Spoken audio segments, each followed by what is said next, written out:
ولا في لحظة كنت بشوف حالي غزاوي ونقطة، يعني ولا في لحظة حتى هذه اللحظة.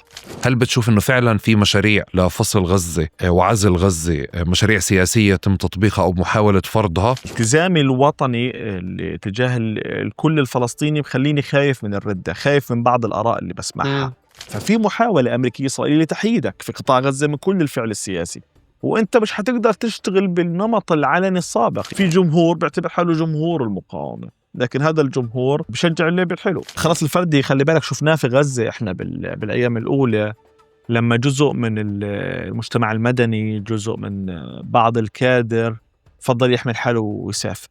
لازم ما نضلش نربط حالنا بأي حدا بده يطلع يقول يا غزة يلا مشان الله. هذا أنا بشعر إنه عن جد بخوف. هاي الساحة ما زال لها حق على باقي الساحات، عشان هيك بنفعش نروح باتجاه فصل الساحات عن بعضها وفصل همها عن بعضها. أنا بعتقد نتنياهو بيحاول يخلي الركام يدفن غزة ويدفن أهلها، لأن ذلك إذا كان لابد من بقائهم فعلى الأقل تحييدهم من المعادلة السياسية الفلسطينية. أنا مش مستوعب أنه في جزء من المغتربين اللي من غزة الموجودين في أوروبا هو طول حرب الإبادة طول السنتين ملوش شغل ولا شاغل إلا يثبتوا أنه إحنا مش صامدين. هدول حرقين دمك أنت أو محروق دمك منيح أحمد على القصة هاي. تحياتي للجميع، تحياتي لكل اللي سمعونا وشاهدونا، وإن شاء الله يكون يعني صدركم اتسع لهذا الحوار الطويل ولكل التفاصيل المتداخلة فيه. شكرا لكم. أنا أحمد الطناني، كاتب وباحث سياسي من قطاع غزة وناجي من الإبادة حتى الآن. بحب أشكر يعني تقارب، بحب أشكر أحمد البقاوي على هذا البودكاست الرائع وعلى هاي الفكرة اللي روحها بعتقد أنها كانت حاضرة معنا في كل هذا الحوار، ويمكن التحضير اللي كان مسبق والنقاش قدر يخلينا نبلور فكرة حول أهمية التحذير من كل التخوفات السياسية اللي بتلاحقنا والارتدادات اللي ممكن تتركها الإبادة على وعينا السياسي الجمعي. وإن شاء الله أكون وفقت يعني في تشخيص هذا الأمر وفي وضع اليد على الجرح، وإن شاء الله تكون الرسالة وصلت بشكل واضح. كمان مرة شكرا لأحمد وشكرا لتقارب وشكرا لكم جميعا على هذا الحضور.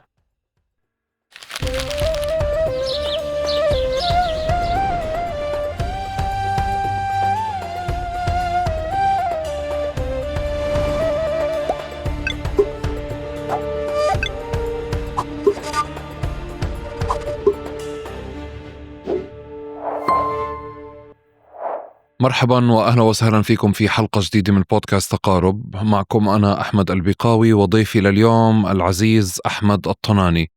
أحمد الكاتب والباحث والمحلل السياسي. أول شيء رجع من نزوحه لمدينة غزة قبل بيوم أو يومين من تسجيل هذه الحلقة، وتوجهت له عشان نحكي فعليا بشكل أساسي عن المخاوف ما بعد الحرب، ما بعد وقف إطلاق النار، والمخاوف السياسية أكثر من المخاوف الإنسانية، بالرغم أنه ما في فصل ما بين الشيء الإنساني السياسي الاجتماعي وكل هذه المركبات. إحنا منعيش إشي كتير مركب في حالتنا في غزة، بس جربنا نحكي أكثر على المشاريع السياسية أو التخوفات من مشاريع سياسية أو ممارسات وسلوكيات سياسية ممكن نعاني منها على مستوى وطني بشكل كبير. لما توجهت له سألته إنه إيش أكثر المخاوف اللي موجودة عندك اللي بتحس ممكن لازم نحكي عنها أو نخصص لها، فحكى عن وشاركني عن أهمية الحديث عن الردة عن كل ما هو فلسطيني أو الردة عن العمل الوطني ما بعد وقف إطلاق النار. وكان يعني هذا حوار جدا مهم، لأنه ما بعد وقف إطلاق النار كان في نقاش كبير، خاصة في مرحلة صفقة التبادل الأسرى أو وقف إطلاق النار. كان في نقاش كثير بالنسبة لنا على السوشيال ميديا، كنا محتاجين نفهمه، محتاجين نفهم أساسياته، محتاجين نشوف إذا هذا رح يتحول لخطاب سياسي. فرح تشوفوا في هذا الحوار يعني نقاش جدا مهم عن تعريف الكل الفلسطيني، عن تعريف الساحات الفلسطينية، عن تعريف إذا بنفع يكون في برامج فلسطينية مع بعض، على حتى تعريف ومراجعات واستحضار مراجعات سابقة لكل فكرة الساحات وين بتلتقي، والمراجعات الواجب فعليا القيام فيها والنقد الواجب عمله على مستوى كل فلسطيني وحتى على مستوى محلي. قبل ما أبلش فعليا بدي أشكركم مقدما على مشاركتكم هذا المحتوى، هذه الحلقة، وأي محتوى في تقارب بتشوفوه مهم مع كل حدا ممكن يكون مهتم فيه.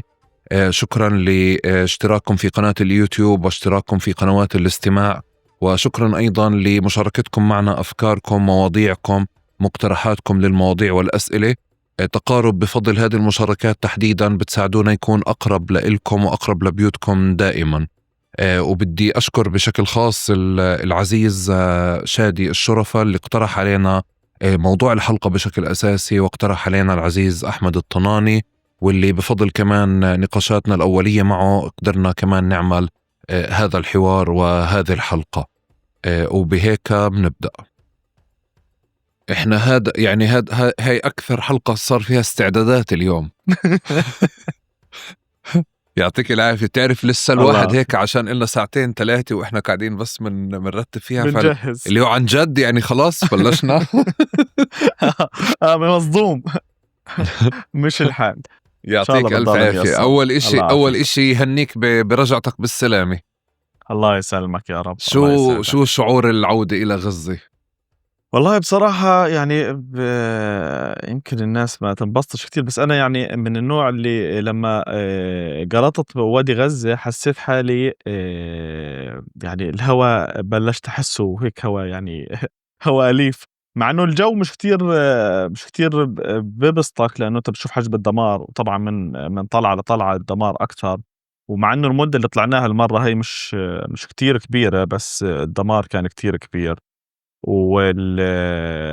أما الشعور كتير رائع، وطبعا أنا عندي شعور مضاعف بالسعادة، لأنه ما تبقى من شقتي ضل بخير، يعني في مكان أروح عليه. وهذا إنجاز يعني كمان. يمكن أنا صح اللي ما صحش لغيري يعني من الناس، أنه الأحياء اللي تدمرت في المدينة المرة هاي كانت كتير كبيرة، وجزء من الناس رجع، وعوض تاني رجع على الجنوب لأنه ما لقاش مكان يعني. هذا امتياز يعني الواحد بيحمد الله عليه. الحمد لله على السلامة. الله يسلمك. مرتاح وانت بتحكيش بالفصحى؟ طبعا. يعني وانا بس المهم اضل محافظ على اني بحكيش فصحى. فارقة معك؟ طبعا حس اريح صح؟ كتير اريح. وفي سكتة وهدوء وهيك ورواق يعني بتحكي براحتك، يعني تحس حالك قاعد في قاعدة. يعطيك العافية أحمد انت ابو ايش؟ ابو المعتز. وبالعادة الناس المقربة منك بتناديك أحمد ولا أبو المعتز ولا شو؟ أبو العز. أبو العز. طيب أبو العز. هاي الحلقة فعليا يعني عادة من فترة، أو هذا الحوار من فترة، كل غالبية النقاشات اللي بتناقش الأوضاع في غزة غالبيتها بتروح باتجاه شيء إنساني. ما فيش إشي بنفع نفصله عن بعضه، سواء سياسي، إنساني، اجتماعي، اقتصادي، أيا كان، كله مشربك ببعضه. بس نجرب قدر الإمكان مش نشوف تخوفاتنا الإنسانية أو تخوفاتنا الكذا، نشوف تخوفاتنا السياسية في المرحلة الجاي. بتلفوننا الأولي أنت حكيت لي على زاوية. صحيح. شو هي وزاوية أكثر شيء مخوفتك على مستوى سياسي من المرحلة القادمة؟ يعني شو هي وليش مخوفتك فعلا على مستوى شخصي، قبل ما نخوض في تفاصيلها ونحللها؟ يعني بصراحة هي الحدث اللي بحجم الإبادة أنا بعتبره يعني من الأحداث اللي بالسياق السياسي بنعتبرها أحداث مؤسسة، وبالتالي اللي صار مش بسيط، ويعني حجمه زي ما أنت قلت يعني حتى بيقدرش نفصل الإنساني عن السياسي عن المجتمعي بكل تفاصيله. يعني إبادة، يعني بتحكي عن حرب طاحنة. يمكن إحنا في غزة اللي معانا ماجستير حروب يعني يعني عايشنا جولات كثيرة من العدوان. شعرنا إنه كل شيء عايشناه ما كانش مشابه للي صار، لكن المشكلة بالمعنى السياسي اللي كنا حكينا فيها إنه إحنا ممكن نكون أمام حالة أنا بسميها ردة سياسية، ردة وطنية. الناس يعني حتترجم حجم الألم وحجم المعاناة وحجم القهر اللي عاشته بطروحات سياسية جديدة، بأفكار سياسية مختلفة عن اللي كان. يمكن في جزء منه يكون في نقمة، في ترجمة لغضب، لحالة من الخذلان. يعني في مشاعر مختلطة عند الناس في غزة. بتعرف 2 فيها قهر، فيها نزوح، فيها امتهان من الكرامة، فيها مشاهد من الألم والمعاناة يعني بتفوق قدرة أي حدا على الوصف. طبعا يعني كمان إحنا حتى اللي في غزة مش كلنا عشنا نفس القدر من المعاناة، لأنه اللي كان بالشمال مش زي اللي كان في غزة المدينة، مش زي اللي كان في الجنوب. اللي نزح في أول فترة مش زي اللي جرب تجربة المرور بين الحواجز. في تفاصيل كثير يعني خلت الناس تشعر بأنه كثير شغلات من اللي آمنت فيها، من الشغلات اللي بالمعنى الوطني كانت بتشعر إنه هي محدد دائم وحاضر. ارتباطها بالمعنى الوطني الشامل والواسع، بتشعر إنه في إشي يعني انكسر عند الناس، في إشي انكسر حتى عند الفاعلين السياسيين.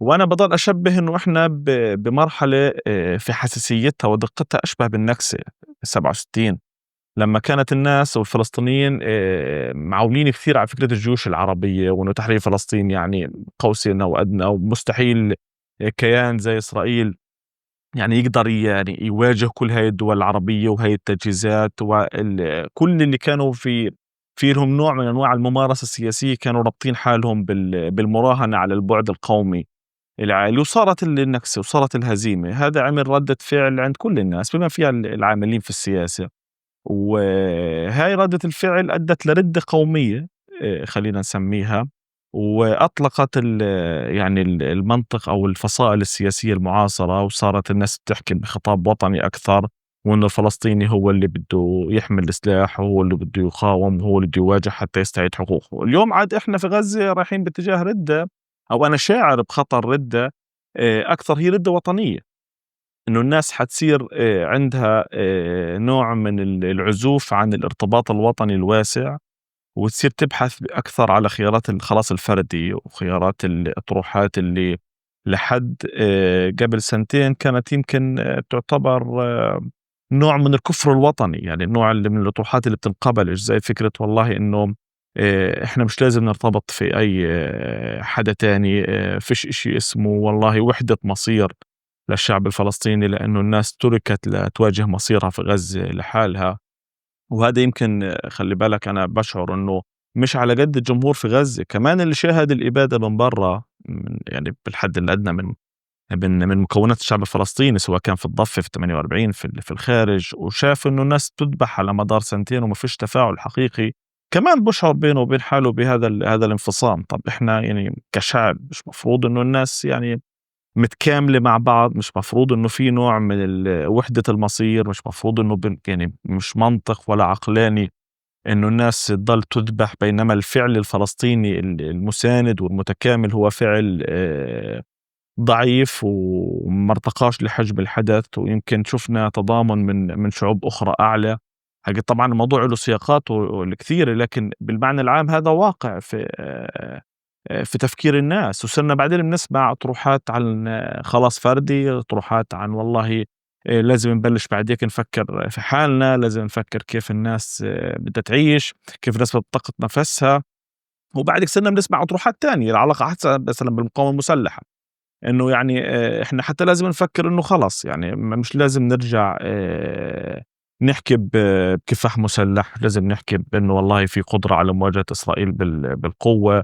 مش لازم نحكي بطروحات والله حرب الشعب طويلة الأمد، وكل يعني كل ما نشأ عليه الناس بالمنطق الثوري. هاي الأطروحات لو كانت بتنحكى قبل سنتين يمكن كان في ناس بتعبر عنها، لكن ما كانش بتلقى أي رواج، تلقاش أي حضور. طبعا هذا كله لما بيجي محالة الانكسار والخذلان، وبنضاف عليه محاولة لصهر الوعي كانت القوة الإسرائيلية بتلعب دور فيها، وكمان الفضاء العام، لأنه الإسرائيلي اشتغل مع مجموعة كبيرة من الأدوات، جزء منها أدوات إسرائيلية بحتة يعني عبر السوشيال ميديا، في موضوع والله إنه في انفصام ما بين القوى السياسية وما بين الشعب، والناس تندبح دون أن يكون هناك تأثر، وتعميم خطاب إنه والله السياسيين موجودين برا البلد لكن إمم. الناس جوا بتندبح. كل هذه التفاصيل اللي بعدك صارت في منصات عربية أو منصات فلسطينية بتحكي فيها، وفي حسابات جزء من الهسبرة الإسرائيلية وجزء من عملية التحريض المنظم، خلقت كمان تأثير في الرأي العام. يعني ما بنقدرش ننكر إنه خلقت هذا أنا التأثير. بدي أقاطعك عشان يعني معني أستغل كل ذرة إنترنت وكهرباء عندك ممتازة. بأكثر قدر من المعلومات. اللي أنت بتقوله على مستوى عام أنا بتفق معه، أنا ما عنديش أي نقاش مع الحالة العامة الشعبية، تحكي اللي بتحكيه، يعني تشعر بمظلومية، شاعر بمظلومية محقة وشايفة أنه العالم تركها بالكامل. ولكن أنا بالنسبة لي بروح باتجاه بدي أجرب أنا وياك باتجاه صناع السياسة والقادة والممثلين السياسيين، اللي أنا بالنسبة لي أنت هيك مركت جملة اللي هم جزء من هذه الحالة الشعبية العامة. بدي آخد اللي تفضلت فيه كعامل ضغط على القيادات يعني وممثلي الأحزاب وصناع القرار وصناع السياسة في غزة. ولكن بعتقد أنه أنا وياك ما بنقدر نتعاطى بذات البعد مع صناع القرار. يعني المقبول على مستوى مقولة عاطفية إنسانية حقيقية من الناس بتقدرش تحكي، يعني الواحد بسكت وبسمع وخلاص. بس لما تتحول لمقولة سياسية من صانع سياسي بصير في مشكلة. متفق معي أنت؟ خدنا على الصعب مباشرة. هو شوف إحنا يعني هو كمان جزء من الخذلان كمان بيشعروا الفصائل في غزة، الفاعلين السياسيين في غزة هم بيشعروا بهذا الموضوع. يعني شوف إحنا بالتركيبة الفصائلية إجمالًا غزة ما بعد الانسحاب الفصائل أخذت مساحة واسعة في العمل، وبالتالي صار عندها توسُّع وعندها قواعد وعندها مكاتب عمل فنية أكثر، وعندها نوع من التركيز التخصصي أعلى. فدورها بالمنظومة العامة داخل يعني دور غزة أو دور الجهات التنظيمية العاملة في غزة في الفصائل باختلافها في كل المسار داخل تنظيماتها حاضر وفاعل. والناس كانت بالعادة استجابتها وتفاعلها مع القضايا الفلسطينية العامة، إذا بصير شيء في القدس في الضفة، حتى بصير شيء في الشتات، حتى لما كان في حكي عن صفقة القرن وغزة راحت باتجاه حراك شعبي واسع ومسيرة عودة. ويعني بنعرف قديش صار والله نزف دماء ومواجهات، حتى نقول إنه والله غزة مش مفصولة عن الهم الوطني العام، بالعكس هي أكثر حضورا من أي ساحة تانية. هذا اللي كان بنشغل عليه من كوادر هم موجودين في التنظيمات بقيادات موجودة، وكان في تعبئة حتى دائمة عند أفراد وعناصر هذه التنظيمات بأهمية الارتباط الفلسطيني العام، أهمية إنه قديش الناس تكون منسجمة مع ما يجري مع كل التجمعات الفلسطينية، مع القضايا الفلسطينية، مع الثوابت. فبلحظة الحقيقة لما الناس صارت في حالة حرب الإبادة وصفى الأداء اللي بتقدم حتى من الفاعلين السياسيين خارج غزة هو أقل من المطلوب، واستجابة الساحات الأخرى كمان أقل من المطلوب.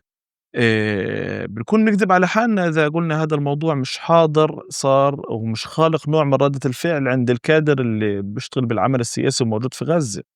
إنه طب بينفعش غياب غزة عن الفضاء العام يعني غياب هذه القدرة على التحشيد. وبعدين صارت الكادر السياسي مش قادر يستوعب إنه عن جد الناس مش قادرة تشتغل، يعني عن جد الساحات اللي بتشتغل أو الساحات الأخرى والتنظيمات في الساحات الأخرى مش قادرة تلبي الدور المطلوب منها، لأنه والله مقموعة أو لأنها تحت الضغط أو لأنها في حالة صعب تقدم الدور الحقيقي الفاعل. لأنه كانت الناس دايمًا تعمل مقاربة إنه إحنا في غزة طبعًا ما إحنا كان مضغوط علينا وكنا بنعاني حصار وبنعاني طحن وكنا بنقدم كل مساهمة. لأن حتى بالأداء الفني يعني بتقدر الناس تقول والله إنه غياب غزة عن الفضاء العام وغياب الفاعلين السياسيين في غزة عن الفضاء العام خلى حتى الحضور السياسي الفلسطيني بالفضاء العام حضور محدود مش مؤثر بالشكل المطلوب. الخطاب اللي بتقدم بالإعلام، الخطاب السياسي اللي بتقدم بالإعلام كمان محدود وما لباش حجم المساحة اللي كان بيشغلها كادر غزة. فهذا كله عزز أطروحات مش عزز في نقاش بصير، يمكن نقاش ما وصلش أعطيني مرحلة. مثال على الخطاب اللي بتحكي عليه، لأنه مثلا أنا باخد الخطاب اللي بسمعك، باخد الخطاب لمستوى الإعلام. في الإبادة لما انضرب الإعلام والصحافة اللي انضربت في غزة، المشهد الفلسطيني أو المشهد الصحفي والإعلام الفلسطيني شفنا فيه فراغ كبير، وشفنا فعليا مستوى التأثير السابق. فأنت لما بتقول لي فعليا بمعنى أنه الخطاب اللي هناك ما كانش حاضر، أنا بفكر ما كانش غيره حاضر. يعني يمكن أنا باقول لك حجم الحضور. يعني أنا مثلًا لمّا كنا بنحكي عن كل الفصائل في غزة لمّا بتحكي عن حضورها الإعلامي، أنا ممكن أسمي لك في كل فصيل في 7 أو 8 أسماء كانوا حاضرين بشكل دائم في الفضاء الإعلامي وبيقدموا مواقف سياسية بشكل دائم، بيقدم أطروحات، بيقدم حضور. لما صار هذا الغياب مش موجود أو صار هذا الغياب قسري والناس اضطرت لإجراءات أمنية ولاستهداف إسرائيل وللظرف العام، صار كمية الحضور أو حجم الحضور محدود، وكمان مش بس محدود وفي نوع من بتشعر يعني جزء منه عدم إدراك، جزء منه انجراف في خطاب الأسطرة وخطاب الحكي عن الصمود والمواجهة، على حساب خطاب والله اللي بده يراعي قديش الناس في غزة عندها حساسية تجاه هذا الأمر. قد حدا بيشتغل في العمل السياسي وموجود في غزة بيعرف قديش هذا الموضوع بيأثر، وبيعرف إنه بنفعش في لحظة تفاوض يصفي الخطاب السياسي الفلسطيني اللي بتقدم على الإعلام بيقول إنه إحنا جاهزين نضل نقاتل كمان 10 سنين. لأنه بتشعر إنه أنت في غزة يعني ماشي إحنا صامدين وإحنا بنواجه وإحنا يعني بنتعامل مع معطيات هذا العدوان، لكن تشعرنيش في هاي اللحظة إنك أنت مش حاسس بحجم الألم وحجم القهر اللي موجود، تقدمش خطاب الأسطرة على حساب خطاب المعاناة القاهرة. وبكده شعرت أنت بعد هيك إنه حتى الجمهور وجزء من السياسيين صار عندهم حساسية عالية من هذا الخطاب، لأنه صار بفترة بضغى على خطاب حجم الألم والقهر اللي موجود، وصار هذا كمان بيخلق نوع. ويمكن أنا بعرف إنه جزء من كادر الفصائل السياسية في غزة كان بودي رسائل إنه يا جماعة خلينا أكثر تواضعا تجاه الدم، خلينا أكثر تواضعا تجاه المعاناة. بس اللي انت بتقوله احمد هذا بمرحله متاخره. في البدايه اذا بدنا نرجع لبدايه 7 اكتوبر، بس بالرغم انه انا بفضلش كل شيء يبلش من 7 اكتوبر، انه كان في خطاب ونقاش على مستوى الأسطرة، يعني حتى الأوروبيين أو في الغرب الناس سبقتنا باتجاه الحديث عن الإبادة وعن الضحايا، والصور الإعلامية والرسائل الإعلامية اللي موجودة كانت تطلع في غزة هي يعني صور بتدعم فكرة الأسطرة أكثر وأكثر. وهي صورة بعتقد إذا أنا وياك بنرجع بالذاكرة لورا لحد 2006 و2007 بنكتشف إنه حتى بسنين الحصار الصعبة كان يتم تصدير إنه قديش في قدرة عالية جدا على فكرة التصدي للحصار. فالتغني بفكرة إنه السيارة اللي بتمشي بالزيت والمخترع الصغير اللي بيعمل كذا في يعني أنا سلسلة من الصور أنا بتخيل بس الفارق. تخيل أنت الأجيال الجديدة 2003 و2005 ما عندهم هذه الصور أو ما عندهم هذا السياق الطويل، فهو طالع على وضع جديد موجود ببلش عنده من سنين قريبة. غزة بمكان والضفة في مكان. الخطاب اللي موجود هناك خطاب أسطرة بالكامل. هو ما شاف غزة مش مأسطرة يوم من الأيام، أنا شفتها. يعني أنا وإنت إحنا من أجيال شفناها بمرحلة من المراحل.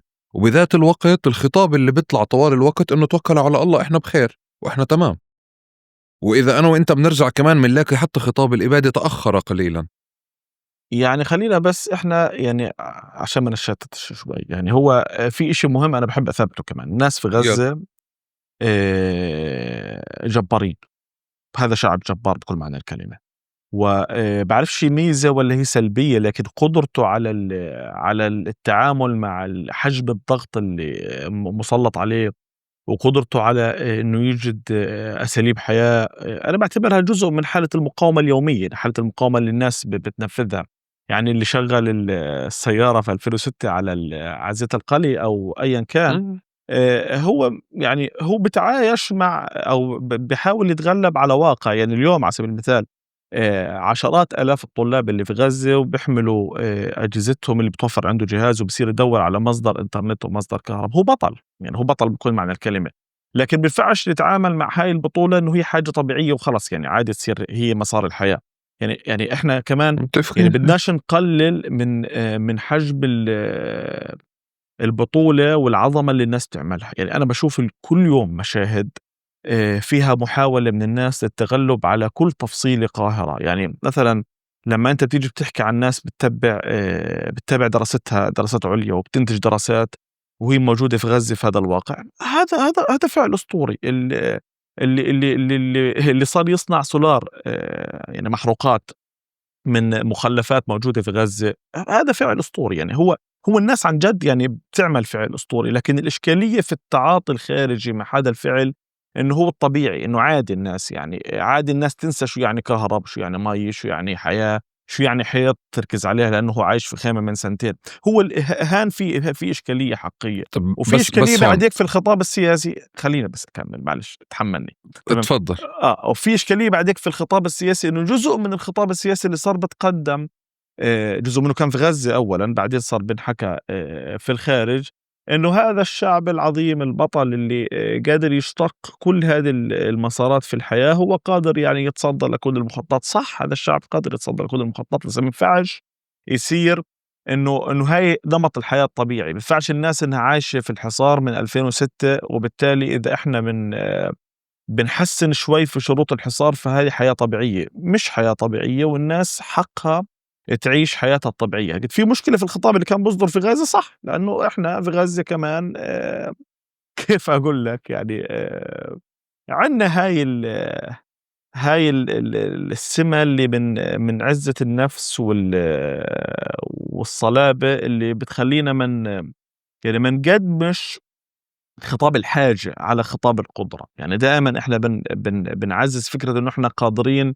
على التعامل مع الازمات، وقادرين على التغلب عليها، وقادرين على اشتقاق اشكال. واليوم احنا لانه فيش مدارس صرنا بنعمل خيام بنودي الناس لا تدرس فيها.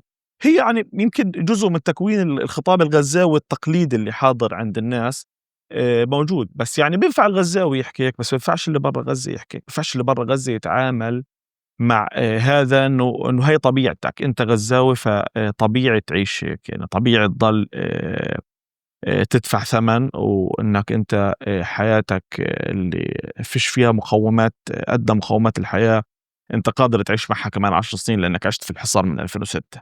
وبنفعش الخطاب السياسي ينبنى على هاي القاعدة. الخطاب السياسي المفترض إنه حالته الطبيعية إنه الناس حقها تعيش حياة طبيعية، والناس بعد هيك هي كمان مش بس حقها تعيش، هي حقها تتعوض على كل شيء دفعته كثمن وكمعاناة. اللي بنى بيته 4 مرات وفي 4 جولات و4 حروب انتسف البيت، يعني هو جبار، هو حدا أسطوري، بس يعني كمان هو حدا حقه إنه كمان معاناته ينحكى عنها، وإنه كمان يسترد حقه، وإنه الناس تقف معاه. مش نقول ما هو قادر، تتدمر مرة ومرتين وثلاثة وأربعة، ويصير خطابك السياسي مبني على سردية إنه الناس قادرة تتعامل مع هذا الأمر. بينما في خطاب سياسي برضه بتقدم على قاعدة إنه في ناس تانية مش قادرة تتعامل مع التضحية والمعاناة. هنا في إشكالية. لكن قديش غزة تأخرت لتقدم خطاب ال الإبادة كخطاب سياسي صادر من غزة؟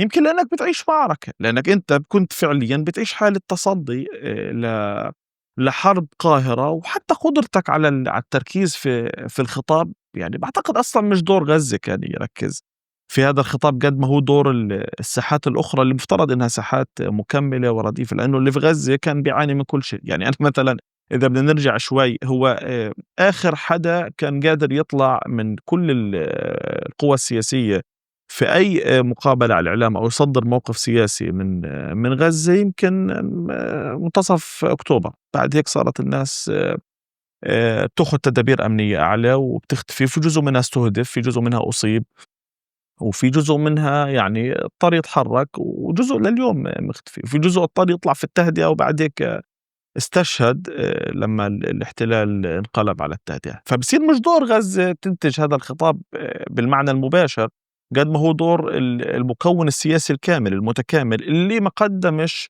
بوجهة نظري، يمكن بوجهة نظر كتير ناس، الأداء الفني المطلوب بما يوازي حجم اللحظة، سواء في تقديم وصياغة الخطاب السياسي الفلسطيني، أو في تحشيد الناس والساحات الأخرى بالشكل المطلوب ليلبي حاجتنا لخطاب سياسي متماسك بيلبي وبيوازي حجم الإبادة اللي موجودة. أعتقد فيش شيء بوازيها، بس يعني على الأقل إلى حد ما بيقدر يعني يكون قريب من هذا السقف.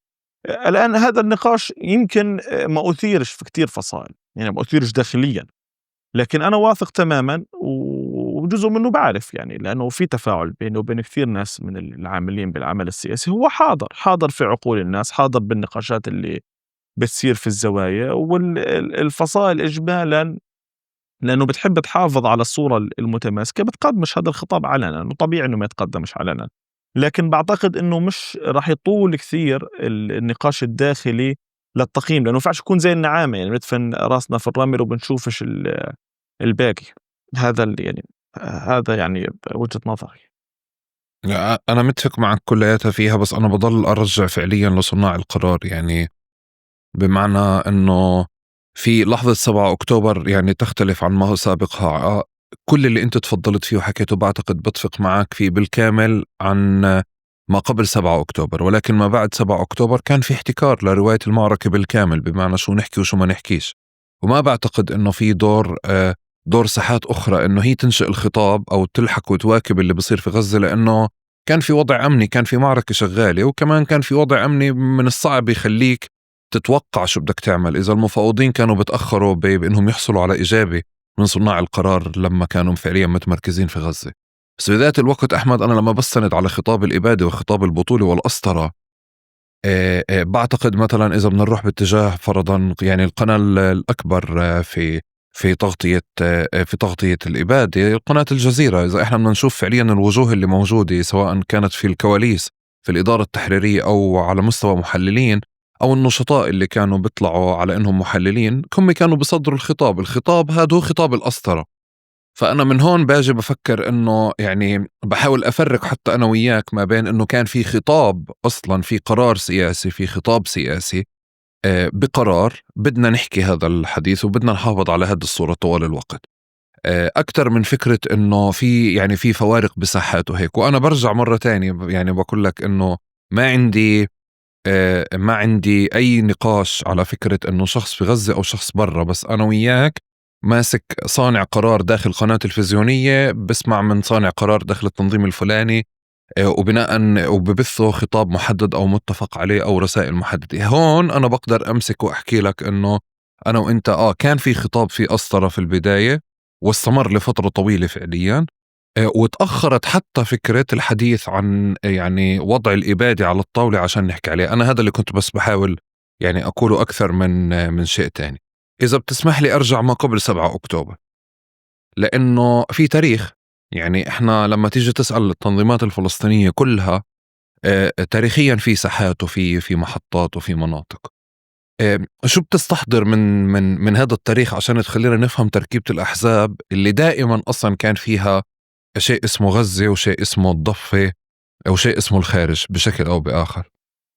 يعني النمط العام لعمل الأحزاب يعني من لما انطلقت فصائل الثورة بتقدر تقول إنه القيادة السياسية العلنية والظاهرة واللي بتقدم الخطاب السياسي وبتصوغ المواقف وبتبعت التوجيهات هي في الخارج، بحكم إنه أصلا يعني تأسست فصائل الثورة في الخارج. وبعد هيك صار اللي بالداخل اللي هم أصلا جزء منهم أصلا سبق نشاطهم الكفاحي والتنظيمي وحتى الجماهيري على الأرض تأسس هذه التنظيمات. يعني في جزء منهم التحق بعد هيك بالتنظيمات لأنه كان عنده مبادرات محلية وبعد هيك اندمج في هاي التنظيمات. الآن اللي في الداخل كان دائما على احتكاك دائم مع فكرة الاعتقال والملاحقة، وبالتالي تركيزه كثير مع العمل اليومي، العمل الميداني اليومي والعمل الكفاحي اليومي وحتى العمل الجماهيري، بينما المساحة السياسية متروكة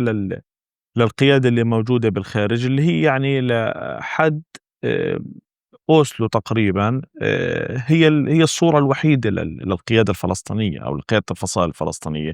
وكانت كل القيادة اللي بالداخل اللي في منها ناس يعني كانت كثير مساهمتها عظيمة ومهمة ودورها أساسي. ويمكن إحنا بنعرف بعد خروج المنظمة من بيروت 82 أصلا كل المشهد السياسي الفلسطيني مر بحالة من الانكسار، يعني معنويا وحتى بالقناعات. صار عند الناس نوع من الردة اللي بنحكي عنها برضو اليوم في غزة. في جزء من هذا الكادر صار عنده فقدان لإيمانه بشكل كامل بأي شيء له علاقة بالمقاومة المسلحة. وفي جزء إحنا صرنا بنشوف أطروحاتهم بعد هيك ككتاب وكنخب وصاروا بيعبروا عن هذا الموضوع. في جزء حتى اليوم بقدم هذا الخطاب. الآن أجت انتفاضة الحجارة وهي اللي عملت الرافعة الأساسية اللي رجعت للشعب الفلسطيني القوة، حالة من الثقة بالذات والقدرة على المبادرة، وكمان رجعت القضية للحضور بالمعنى الفعلي. هاي الانتفاضة ما هي في المحصلة صنيعة قيادة كانت موجودة على الأرض وكان إلها دور مهم، وحتى اتخذت شكل من أشكال التنظيم كانت يعني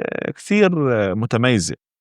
يعني الإسرائيلي عزز الملاحقة، كان في سياسة تكسير العظام في حينه، والفصائل كانت تحت طحن بكل معنى الكلمة. لكن هذا ما وقفش الفعل التنظيمي والكفاحي والجماهيري، بالعكس الناس راحت باتجاه تشكيلات أخرى للتغلب على التغلب على أشكال الملاحقة، راحت باتجاه أشكال لجان عمل تطوعي ولجان عمل جماهيري، وفي حينه حتى انتظم أكثر شكل العمل النقابي والطلابي والأجسام الجماهيرية اللي كانت بتشتغل مع الفصائل، واللي بعد هيك تحول جزء منها لمؤسسات مجتمع مدني أو تحول لأطر منظمة وأذرع لهذه الفصائل. الآن بعد سنوات الانتفاضة وبعد أوسلو الناس انتقلت لمراحل. ثواني بس يبدو في مشكلة.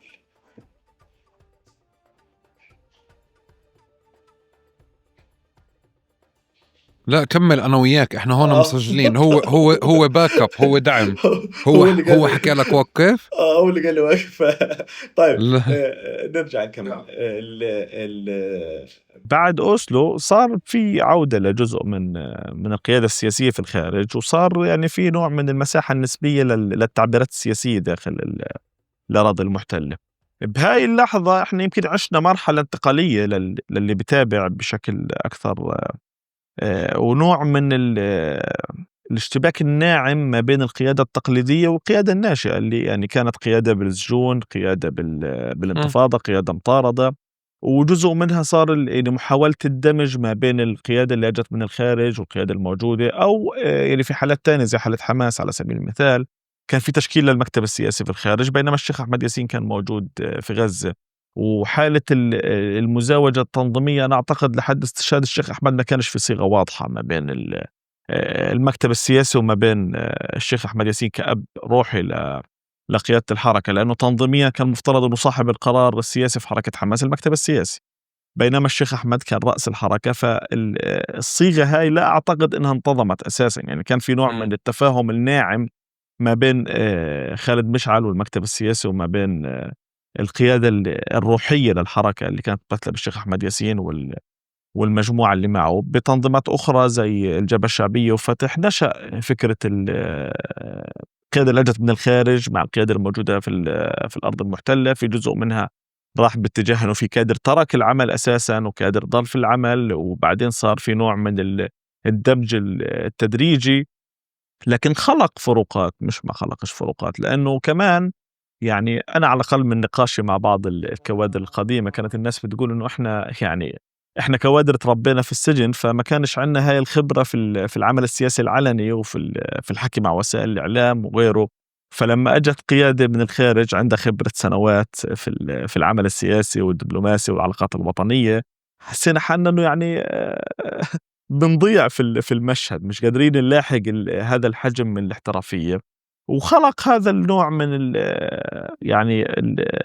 كيف أقول لك الانفصام اللي بعدك تدريجيا تم دمجه. الآن بعد سنوات أوسلو، لأنه كان في نوع من العزوف السياسي، لما دخلنا بانتفاضة الأقصى رجع ينشأ خطاب سياسي فلسطيني، ورجعت الساحات بتحاول تنتظم. صار في ملاحقة أعلى في الضفة، يعني جزء من القيادة التقليدية اللي كانت حاضرة في الضفة بلشت بتغيب عن المشهد بحكم الاغتيالات. في غزة صار في اغتيالات أعلى، رجعت الحضور أعلى أكثر لقيادة الخارج، لحد ما وصلنا للانسحاب الإسرائيلي من غزة وانتهى انتفاضة الأقصى في الضفة. في الضفة صار الانحصار للعمل السياسي العلني، لأنه الملاحقة صارت أعلى، الانتفاضة بتنتهي، الأجهزة الأمنية صار في دور أعلى في ملاحقة الكوادر. الاعتقالات الإسرائيلية صارت لكل الرمزيات، لأنه في الانتفاضة تقريبا ما ضلش حدا من قيادة الفصائل إلا وتم اعتقاله، في ناس أخذت أحكام عالية.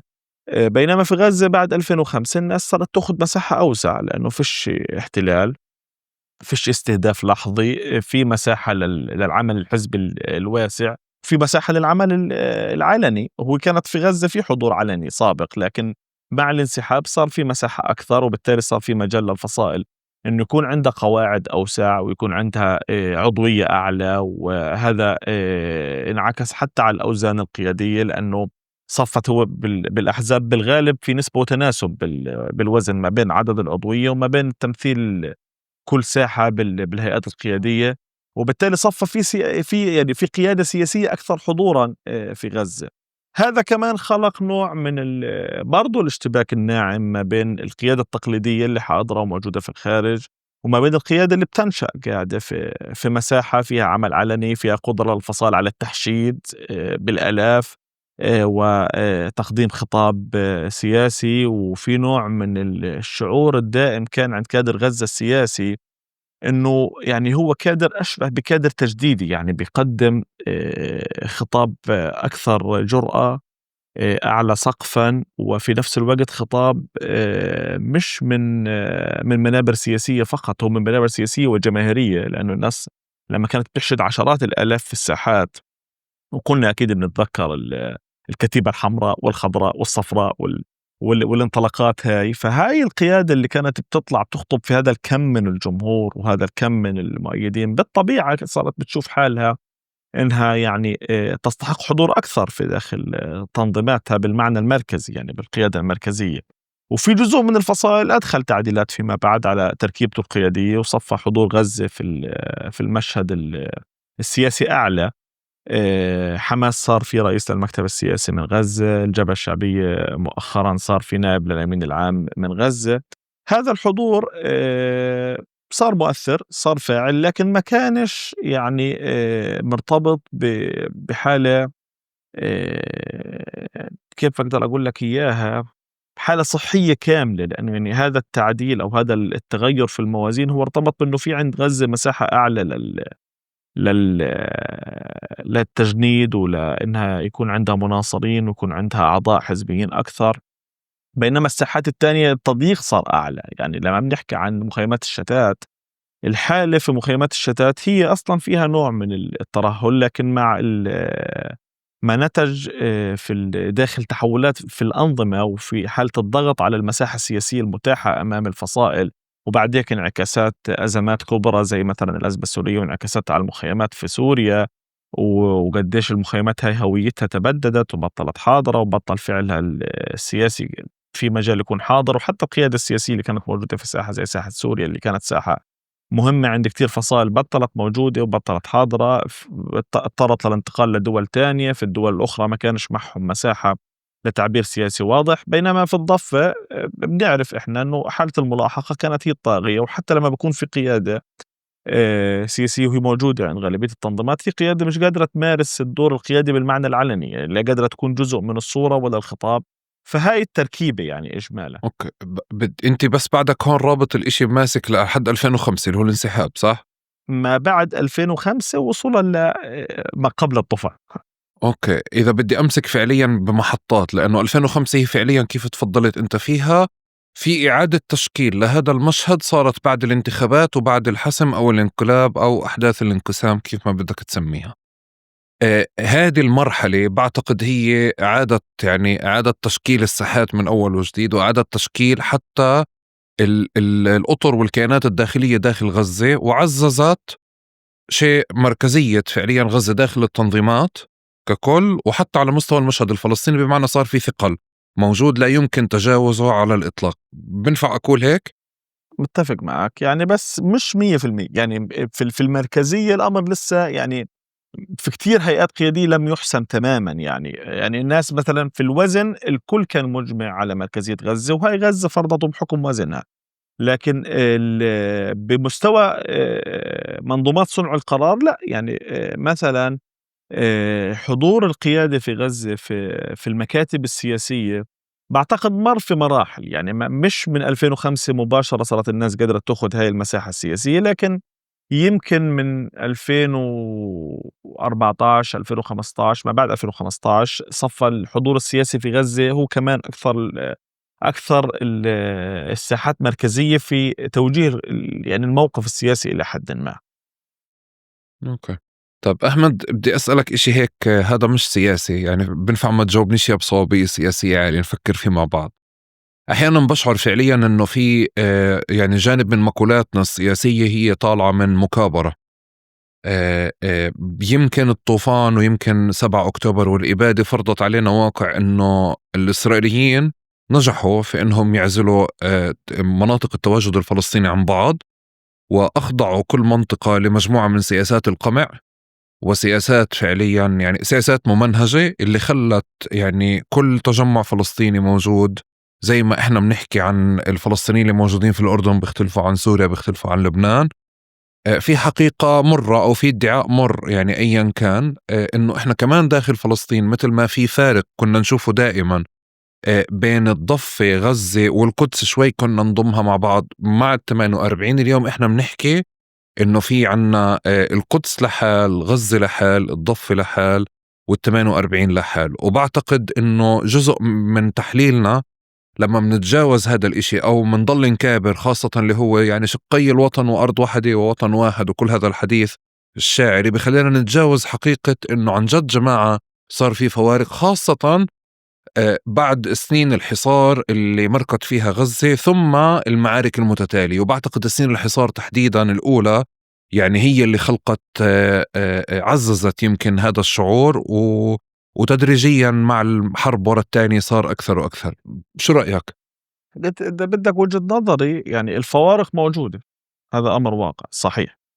والسياسات الاحتلالية اللي قائمة على الاستثمار في موضوع تعزيز المساحات وتعزيز العزل وتعزيز يعني صعوبة فكرة إنه الناس تحكي بوحدة مواقف وحدة برامج حاضرة، لكن كمان الاستسلام إلها بعتقد إنه مش صائب. يعني بنفعش إحنا نتعامل مع هذا الموضوع باعتباره أمر واقع لا يمكن التعامل معه ولا يمكن يعني وضع استراتيجيات لمواجهته. إحنا عندنا مشهدين بعتقد بضلوا حضارات: مشهد سيف القدس وكيف تفاعلت الساحات الأخرى مع الحالة اللي بلشت في القدس وبعديك صارت بانخراط المقاومة في غزة في مشهد الاشتباك، واللي كان له تفاعل من كل ساحات الفعل الفلسطيني. ويمكن هذا اللي عزز بعدين في الخطاب السياسي الفلسطيني فكرة وحدة الساحات اللي أنت يعني بين مزدوجين أشرت إنها نوع من المكابرة. أنا بعتقد هي نوع من التقاط الحدث اللي كانت الناس بتحاول تخلق فيه اختراق، لكن الإشكالية إنه كانتش في نغمة واحدة موجودة عند كل الفصائل في التعامل مع هذا التحدي. يعني في معازل، والإسرائيلي ويمكن حتى السلطة أو ما بعد أوسلو جزء من المنظمة ثبت هاي الفكرة، لأنه صفت السلطة هي سلطة لرعاياها، سلطة لحملة جواز السفر الفلسطيني، وبالتالي هي سلطة تمثل من هم في قطاع غزة والضفة الغربية ولا تمثل باقي مكونات الشعب الفلسطيني خصوصا في 48 وفي الخارج. وصفى كل ساحة من هاي الساحات بده يقلع شوكه بإيده بالبلدي. وبعد هيك ما كانش عند الفصائل سياسات حقيقية للتغلب عن فكرة المعازل، وبده يكون في برامج عمل مشتركة. وإن كان هذا الموضوع مكتوب نصا، لكن برامجيا الكل راح باتجاه إنه والله في خصوصية للساحات، وكل ساحة بتشتق برنامجها النضالي حسب خصوصيتها وحسب أولوياتها وحسب ما تراه مناسب، وصارت بتتعامل مع منطق الخصوصية وكأنه هو الأمر الواقع والثابت الأساسي. لكن اللي شفناه بسيف القدس كان مختلف. الناس رغم كل خصوصية كل ساحة ورغم القمع الإسرائيلي خرجت لأجل عنوان واحد، وتكاملت بالفعل وبالاحتجاج كلهم بأدواته. يعني ما كانش في طلب للناس أن تلتزم بأداة واحدة سواء كان كفاح مسلح ولا فعل شعبي ولا غيره، لكن كان المهم إنه قديش الشعب الفلسطيني متكامل في هذا الفعل. وهذا أعطى صورة مشرقة عجبت الفاعلين السياسيين وكانت يعني مهمة. لكن المشكلة أنها بعدك ما ترجمتش لبرامج، بينما عدوك بالشق الآخر ترجم هذا الأمر لبرامج. يعني أخذ اللي صار في سيف القدس وحطه على الطاولة وشرحه وبلش يأخذ إجراءات مضادة في الضفة في 48 وإجراءات مضادة في الدعاية في الخارج ليثبت فكرة إنه هذا المشهد مش لازم يتكرر. يعني مشهد التكامل في الفعل الفلسطيني مش لازم يتكرر. وحتى جزء من الفاعلين السياسيين الفلسطينيين برضو قبل بحملة التحريض الإسرائيلية. وفي 48 أنا بتذكر يمكن كان في تصريح لأيمن عودة كان بيقول إنه يعني كان رد على تصريح خارج من حدا من الفصائل من غزة بيشيد بعملية صارت بال 48. كان بيقول رجاء أنا يعني خلي كل حدا في شغله يعني بشكل أو بآخر، وإحنا بدناش حدا يجي يعلمنا شو أدوات الكفاح اللي لازم تستعمل في 48. هذا خطاب سياسي من حدا موجود في المستوى السياسي اللي بيعبر عن فلسطينيين الداخل المحتل. الآن غياب النسق الواحد عند الفصائل في ترجمة فكرة وحدة الساحات وتعبئة الناس لفكرة وحدة الساحات اللي وحدة المصير ووحدة التفاعل مع العناوين، وبالمقابل الإجراءات الإسرائيلية القمعية العالية في 48 الإسرائيلي راح باتجاه أحكام ردعية عالية جدا تجاه كل حدا شارك في الهبة. وهاي الأحكام كان هدفها الرئيسي أنه يقول للناس أنه أنا لن أتسامح مع أي شكل مشابه مستقبلا. بينما فلسطينيين ما كانش في إجراءات لا تضامن حقيقي ولا تفاعل حقيقي ولا غيره.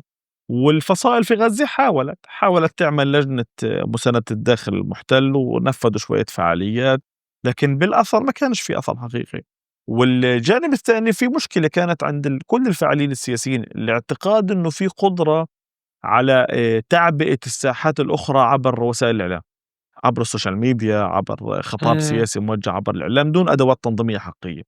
وهذا بعتقد كان أكثر اعتقاد خاطئ وربما ساذج يعني موجود، لأنه الناس شافت أنه في سيف القدس التفاعل كان سببه التيك توك والتحريض على التيك توك بالسوشيال ميديا ودعوات السوشيال ميديا، وبالتالي في فرصة أنه احنا نخلق حالة دائمة عبر السوشيال ميديا.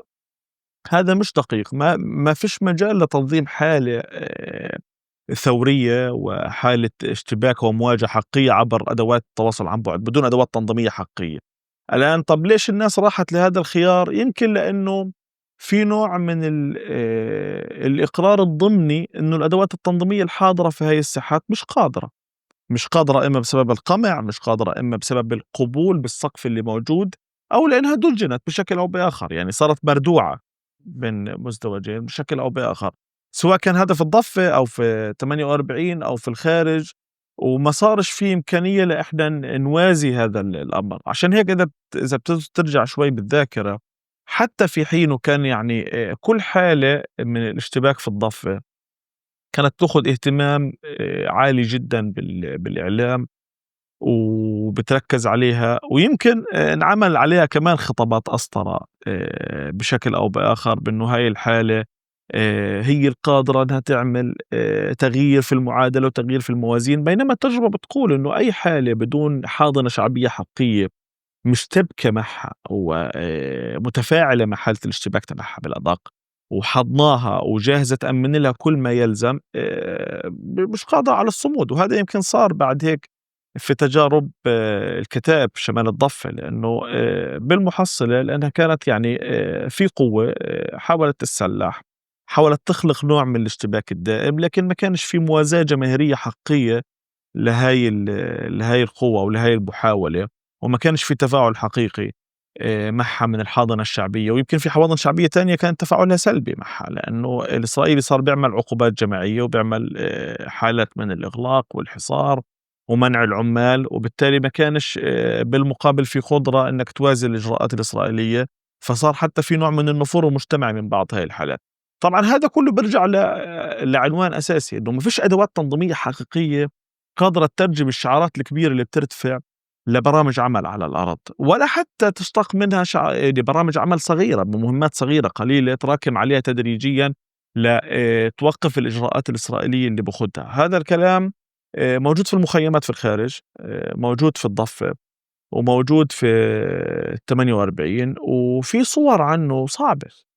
يعني إحنا اليوم لما بنحكي عن إنه الناس في شمال الضفة بتتعرض لحملة قمع عالية، والاحتلال الإسرائيلي عمل عمليات في مخيمات شمال الضفة وفيها بقاء طويل الأمد، والناس اضطرت للنزوح والتدمير وتغيير كل شكل وهوية هاي المخيمات، بينما التفاعل في الضفة ذاتها مع هاي الحالة مأساوي. يعني أنا كشخص في غزة كنت كثير متضايق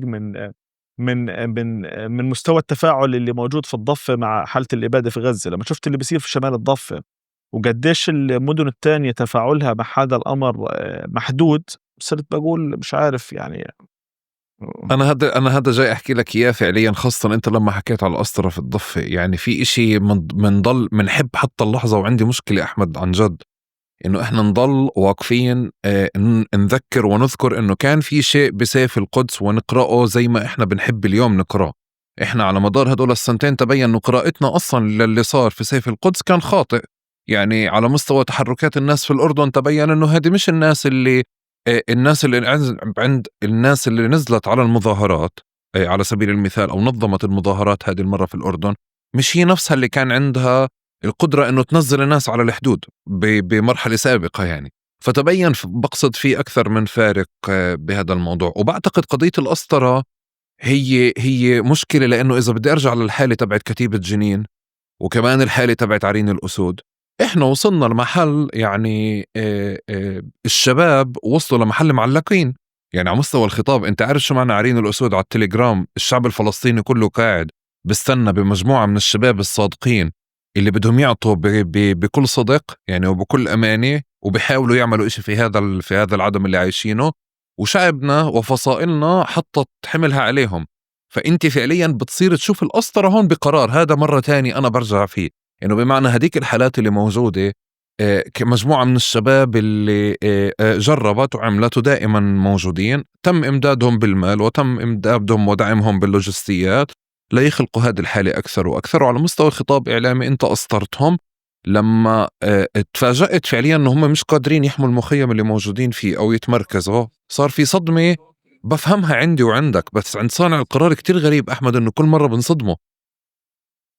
يعني مش عارف إذا انصدموا أو ما انصدموش، يعني والله بقدرش أحسم. يعني أنا ما عنديش جواب مسبق إنه هم انصدموا ولا ما انصدموش، لا، لكن أنا بفكر إجمالا أنه في بداية 7 أكتوبر مثلا ما كانوا بيعتقدوا أنه هذه الحالة بدها تطلع لبرا. على سبيل المثال منير شفيق في بودكاست مع منى العمري في بودكاست البلاد كان قبل اجتياح رفح، كان بيحكي فعليا انه هذه الحالة اللي موجودة في مخيمات الضفة هو من زمان ببشر فيها وبحكي عنها، والفصائل معولة عليها تعويل كثير، وهذه الحالة ممكن تحرر الأقصى. يعني شوف، يعني الحالة أنا بعتقد إنه هي كانت مهمة كتير، لأنه الشباب كثير كانوا صادقين وكثير كانوا مؤمنين بأنه قادرين يعملوا شيء مؤثر. ويمكن أفضل شيء أنا كنت بعتبره حتى من حينه إنه هم كسروا الحاجز تجاه فكرة المقاومة المسلحة في الضفة، يعني فكرة الاشتباك المسلح هم كسروا الحاجز. لكن حتى هاي الحالة كانت تحتاج لفعل تنظيمي حقيقي يحصنها ويعزز من قدرات إنه الشباب بالمحصلة شباب صغار في العمر وتجاربهم كانت حديثة، وجزء منهم حتى صقل تجربته في الميدان، يعني صقل تجربته بحكم الأخطاء والإصابة والاشتباك والمواجهة، وصار بعد هيك يحاول يطور في أدواته بالتجربة، يعني بالتجربة على الأرض، وكأنه في سياق مفصول عن سياق تاريخي للشعب الفلسطيني ولفصائله في التعامل مع الاحتلال ومع أدوات الاحتلال الأمنية. يعني إذا بنتذكر إحنا في بداية الحالة كان في أخطاء أمنية فادحة، لأنه الشباب تجربتهم محدودة، كان تصوير كتير، استخدام جوالات، تفاصيل، وهذه يعني بعد هيك بالطريقة الصعبة الشباب تعلمت، يعني بالألم تعلمت هذا الأمر لما صارت تأخذ إجراءات أكثر يعني أكثر جدية في التعامل مع هذا الأمر ومع الاحتلال. هلا الفصائل أنا بعرفش إذا في جزء منهم صدم أو ما صدمش، لكن كان يمكن قراءة الأمر إلى حدٍ ما. الآن في موضوع عرين الأسود والتفاعل الجماهيري والشعبي، يمكن الكل كان عنده نوع من التمني الرغبوي باتجاه إنه هاي ممكن تتحول ل لحالة نهضوية لكل الضفة. ويمكن باتذكر أنا حتى في أكاديميين مش بس ناس محسوبين على الفصائل، يعني في أكاديميين مهنيين كانوا بيبشروا بالفصائلية الجديدة، وإنه إحنا بنعيش الحالة الفصائلية الجديدة وبنعيش نمط المجموعات العابرة للأحزاب، وهاي المجموعات اللي بتتوحد على فكرة المواجهة وكل هاي التفاصيل. بعتقد كان في تسرع عالي جدا، وأنا من الناس اللي كنت كتير متشجعة يعني لهي الحالات، وكنت يعني بتابعها تفصيليا. أنا يمكن أنت بتنصدم، أنا في بعض الطرادين كنت بعرفهم بالاسم من كتر ما أنا بتابع الحالة، ومين صاحب مين ومين أخو مين ومين تأثر في مين لما انضم لهاي الحالة، بكتر ما إحنا كمان عاطفيا كنا لا، هي مرحلة هاي حابين الكل كان تورط فيها عاطفيا يعني. حابين إنه هذا الموضوع يتحول لسمة عامة. لكن حتى إن أنت حكيته فكرة إنه والله الشباب مش قادرين يدافعوا عن المخيم، أنا بعتقد هي جزء من الأزمة، جزء من تفكيرنا في الموضوع. يعني شو يعني يدافعوا عن المخيم أمام جيش بهذا الحجم؟ يعني شو القدرة؟ يعني هنا في غزة الفصائل عندها يعني عشرات آلاف المقاتلين المدربين تدريب يعني جيد، وفي بنى تحتية إلى حد ما كانت تسمح بمناورة. ما كانش في قدرة على صد الجيش من الدخول لأي مكان، ولا حتى كانت الخطة الدفاعية للفصائل قائمة على فكرة أنك تمنع الجيش يتقدم. يعني هي الفكرة كانت على قاعدة واحدة، أنك ترفع كلفة الاحتلال طالما هو موجود على الأرض. الآن في حالة المخيمات شمال الضفة، حتى فكرة القاعدة الآمنة للمقاومة هي مش منطقية ولا عقلانية في حالة زي حالة الضفة، حالة الملاحقة اليومية اللي موجودة. لكن أنت كنت بحاجة لهذا الدافع المعنوي العالي اللي خلقته هاي الشباب وهاي المجموعات، واللي خلقوا إيمانهم بتضحيتهم العالية وصدقهم في المواجهة. وكنت بعد هيك المفروض يعني إنه يصير ترجمة لهاي العاطفة ولهاي الحالة الشعبية اللي في الأول كانت كتير منشدة. لما إحنا بنحكي عن علينا الأسود، عن تغريدة كانت مستعدة تطلع كل الناس في الشوارع، كان المفروض بعدك ترجمة هذا الأمر بأدوات تنظيمية.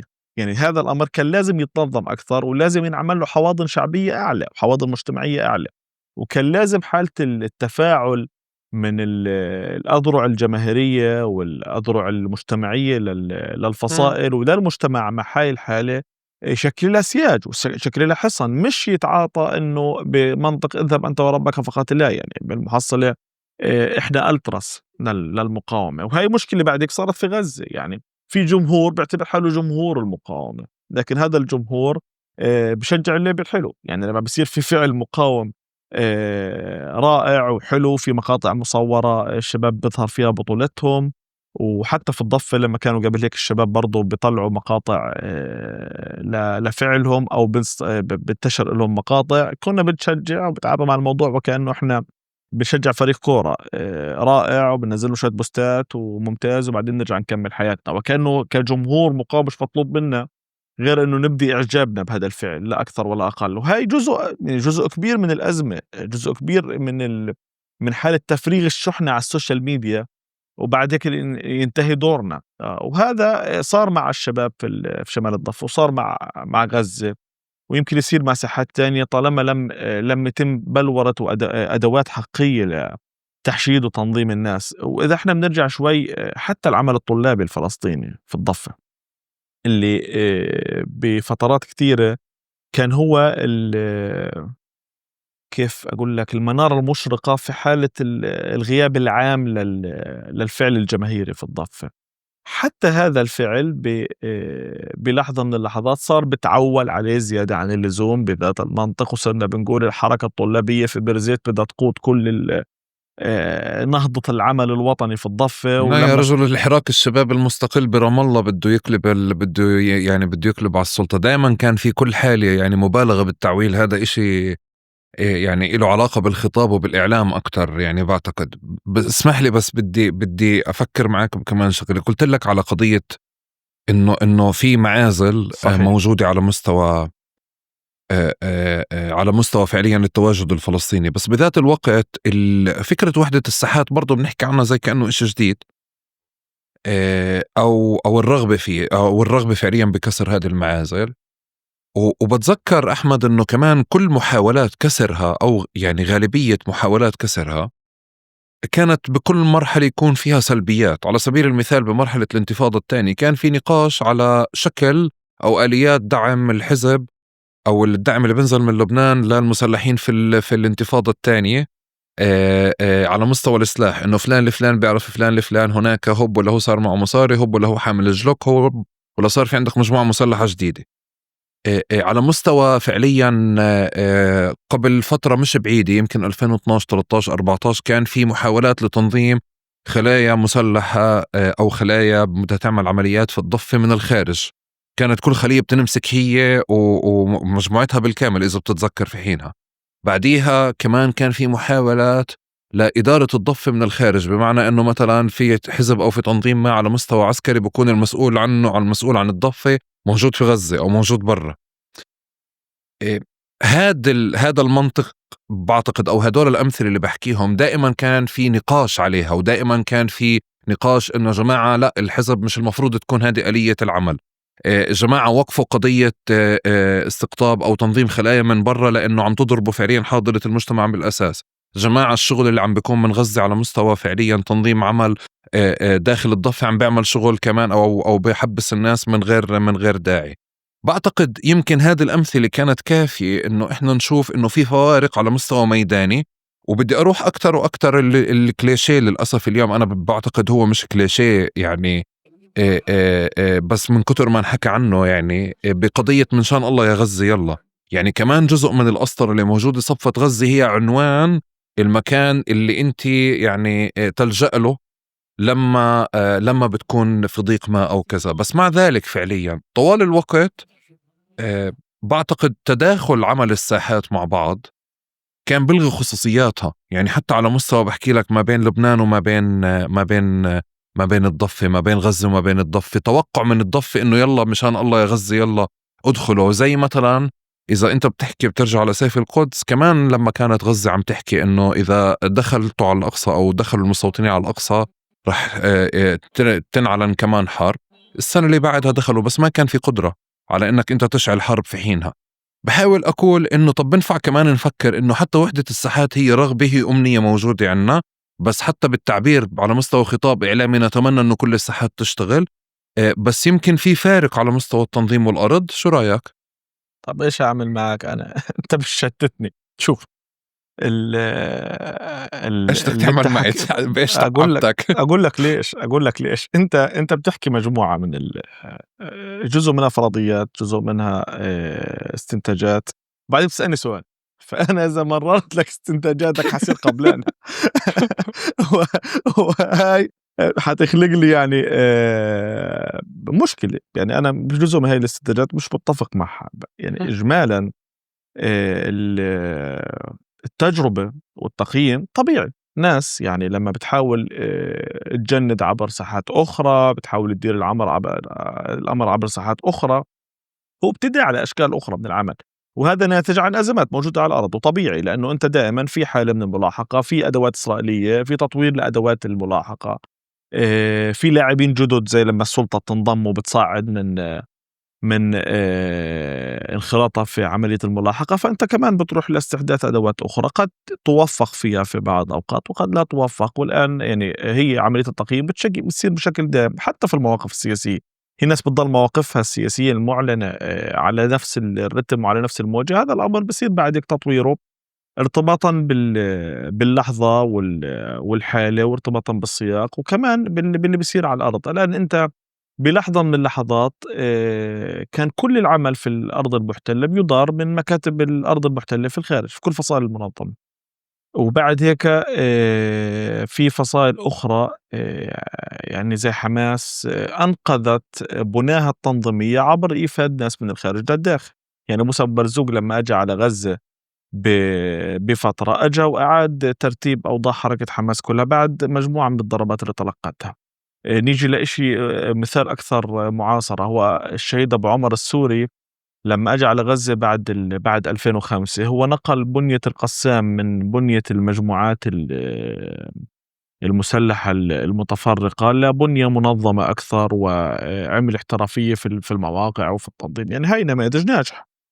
يعني مش دائما نماذج العمل من الخارج أو إفادة الناس صحيح هي صحيح سلبية، لكن إحنا صحيح بنعرف الشق السلبي لأنه عشنا بعد هيك آثاره السلبية، والشق الإيجابي بنحكاش فيه لأنه في جزء منه بيبقى سري. يعني جزء من مسيرة أبو صحيح عمر السوري انعرفت بعد ما الرجل استشهد، والرجل يعني لعب دور مهم وأساسي في كل البنية.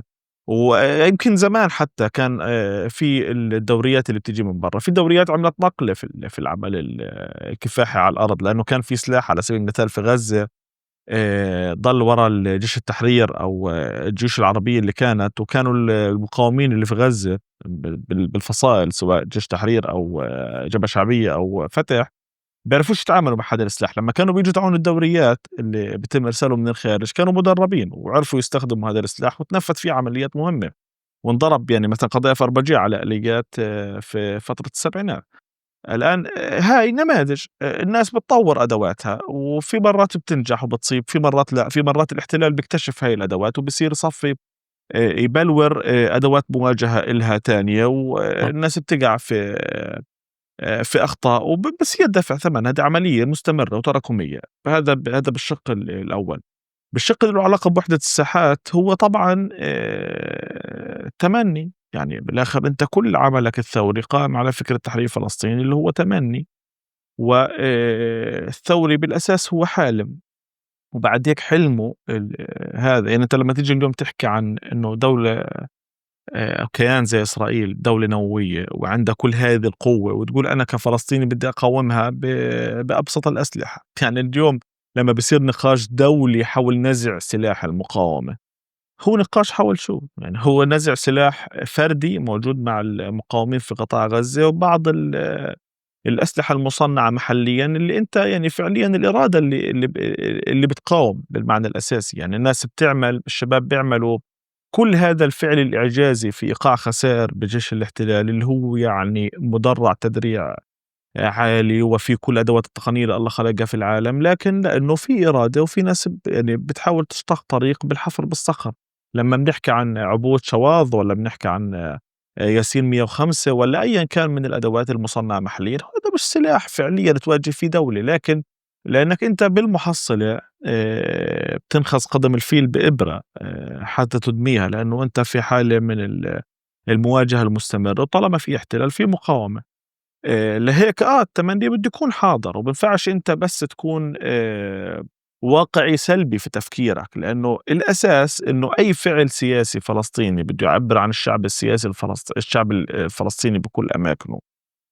بده كمان يكون عنده برنامج لتحشيد كل هذا الشعب لعناوين استراتيجية كبرى، وبعد هيك بصير الناس تشتق برامجها في الساحات وفي خصوصيتها. لكن بالمحصلة كل هاي الساحات بتشتغل لهدف استراتيجي اللي هو اليوم مفروض إنه هدف تحرير فلسطين، إنه في مشروع وطني فلسطيني والناس ملتزمة فيه وبتشتغل فيه، ومفترض كل فعل سياسي فلسطيني فيما بعد في أي شكل من أشكال العمل، سواء كان عمل جماهيري، عمل اجتماعي، عمل سياسي مباشر، عمل كفاحي، هو بده يخدم على الهدف الاستراتيجي تاعك.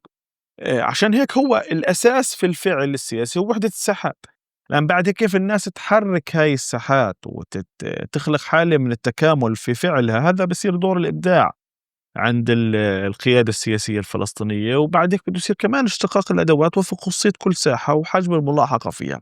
أما بصيرش نركن لفكرة إنه والله الاحتلال قدر يطور أدوات قادرة على قمعنا، فبالتالي إحنا مش قادرين نشتغل، مش قادرين نقوم بدورنا ضمن هذا المشروع في كل الساحات. لأنه زي ما قلت لك سابقا، هو بالانتفاضة الأولى وبالانتفاضة الثانية كان القمع عالي جدا، ومش قمع بسيط، والناس طورت أدوات. وأنا بعتقد كمان أنا يعني أنا بسأل يعني وبدي أسمع هذه الإجابة، وبدي كمان أقول لك كمان بمحل إنه حتى التنظيمات دائما كانت تأخذ بعين الاعتبار خصوصيات هذه الساحات. يعني هي للمستمعين، هي لإلنا، وتحديدا حبيت المفهوم اللي أنت حكيته ألترس المقاومة أو جمهور المقاومة ما بين قوسين، هي لإلهم فعليا إنه في يعني حرب تحرير واحدة بأدوات واحدة. ولكن حتى يعني بالانتفاضة الثانية اللي احنا بنوعاها وما بعدها، حتى التنظيمات كانت تعرف بمين تستعين، بأنه منطقة تتجنب تعمل عمليات بمنطقة ما، وتتجنب تورط ناس بمنطقة ما، وتتجنب فعليا حتى بالنقاشات اللي بال48 يعني إنه بمين تستعين، ما تستهدفش الجماعة هدول، ما تعملش عمليات هون. وهذا النقاش دائما كان موجود بعتقد، يعني مش مش نقاش طارئ ومش شيء جديد علينا. بس بعتقد كمان انه لانه كتير انحكى على وحدة الساحات، ولانه كمان كتير انحكى على العجز والخذلان، فسياسيا طغى على النقاش الانساني، وسياسيا بطلنا شايفين الشيء اللي انت بتحكي عنه احمد. هي المشكلة يمكن يعني بالسنتين هدول اللي صاروا، فهسا ريحتك فيش اشي ترد علي فيه باستنتاجات، صح؟ راضيين هيك؟ متفقين حلوين. احمد انت طول عمرك مسيس؟ تقريبا أنا من لما نشأت في مصغري. أنا بتعرف وعيت بالانتفاضة، أنا مواليد 91. فلما بلشت بوعى على الدنيا كانت الانتفاضة الأقصى شغال. يمكن أنا كان لي فرصة أروح على الضفة بآخر سنة قبل الانتفاضة ب99. كان في رحلة، أنا كنت في مؤسسة للأيتام، فنظموا لنا رحلة على الضفة، فكان لي فرصة أشوف الضفة وأشوف الحواجز الإسرائيلية وأدخل من أي سنة إيرز. هذا؟ هذا 99. قبل الانتفاضة بسنة تقريبا، وكان في فرصة نصل بيت لحم والقدس ونصلي المسجد الأقصى كل ونروح واحد على فينا كنيسة بتذكر المهد. الرحلة اللي بال99 آخر رحلة هاي كانت. يا أخي سنة رحلات. قبل يمكن أسبوعين ناشر صور منها أنا فعليا إنه هي كانت آخر رحلة يعني خلاص. ما هلا بعد دخلنا في مسار وما انتهاش. لما بلشت الانتفاضة كنت أنا أعتقد صف رابع ابتدائي أو ثالث، أو يمكن أصغر شوي. كل جو الانتفاضة، أنا من عائلة يعني خلفيتها سياسية. يعني عمي كان أسير محرر بالجبهة الشعبية، أولاد خالتي قيادات في حركة فتح.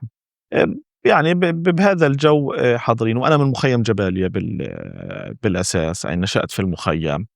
وبعد هيك صرت في مؤسسة للأيتام، كان الرئيس الراحل ياسر عرفات يعني هم يعني برعاها بشكل مباشر، فكان جوها فتحاوي. فكنت بعيش دائما هذا الجو. ومع بداية انتفاضة الأقصى كان في الحضور الحمساوي العالي بحكم التفاعل والفعل اللي كانت بتقدمه الحركة. فكل هذا المشهد طبعا كان بيأثر على شخصيتي. ويمكن أول مرة أنا شفت دبابة في حياتي كنت في صف رابع. كان في اجتياح إسرائيلي في بيت حنون، وأنا كنت ساكن في منطقة تل الزعتر اللي يعني قريبة جدا من بيت حنون. ورحت لحالي، يعني شفت الناس بتروح تشوف الاجتياح. فأول ما وصلت، تعرف طفل صف رابع، ويمكن أول مرة في حياتي كنت بوصل بيت حنون لحالي. فشفت يعني في مارد ضخم هيك اسمه دبابة موجود، والناس متجمعة. وبعدين صار إطلاق نار، فاستشهد شهيد أيامها قدامي، يمكن لليوم بتذكر اسمه والله راح اسمه من راسي. لكن المشهد كان مؤثر، يعني وقعه عالي على شخصيتي وطفل يعني. ودائما كان بعد هيك الانخراط في كل فعالية وطنية حاضر يعني بالنسبة إلي. والنقاش السياسي اللي دائما حوالي، يعني وين ما كان أنا بكون موجود في نقاش سياسي، في حكي سياسي. بنروح في العيد نزور أقاربنا، الناس تحكي سياسة، فكمان هذا حاضر. كان عندنا مكتبة في البيت برضو واسعة، إشي من أيام أهلي، إشي كان عمي حطه عنا في البيت. فكنت شو بيطلع في إيدي كتاب بقرأه، فكان من ضمنه الاستراتيجية السياسية للجبهة الشعبية، الموسوعة الوطنية، بكل التفاصيل هاي. فكلها خلقت تكوين. بعدك صار المنشورات اللي بتتوزع في المدارس، صرت بتجيبها وبتقرأها. وانخرطت طبعا في العمل الطلابي من بداياتي، يعني من أول ما صرت بالإعدادية بصف سابع. كنت يعني من أوائل المنخرطين في العمل الطلابي. وبتعرف جو الانتفاضة ودائما في تحشيد. ويمكن حتى وأنا بحب صغير على فكرة كيف هيك قاعد بتحكي اللي هو هيك يعني زي فراطة، بتعرف جو يعني جو تحشيد، وبتعرف جو طلاب يعني بتعرف. لا بعرفش. لا شو لا يعني، بس اسمع إن يعني الناس أنا بدي بس أقول لك. على فكرة احنا آه شاطرين كتير الفلسطينية بهذه القصة، يعني انه آه يعني لا انا مسوي تقارب عشان اللي هو بتعرف عليها، هاي اللي بدي اياها انا.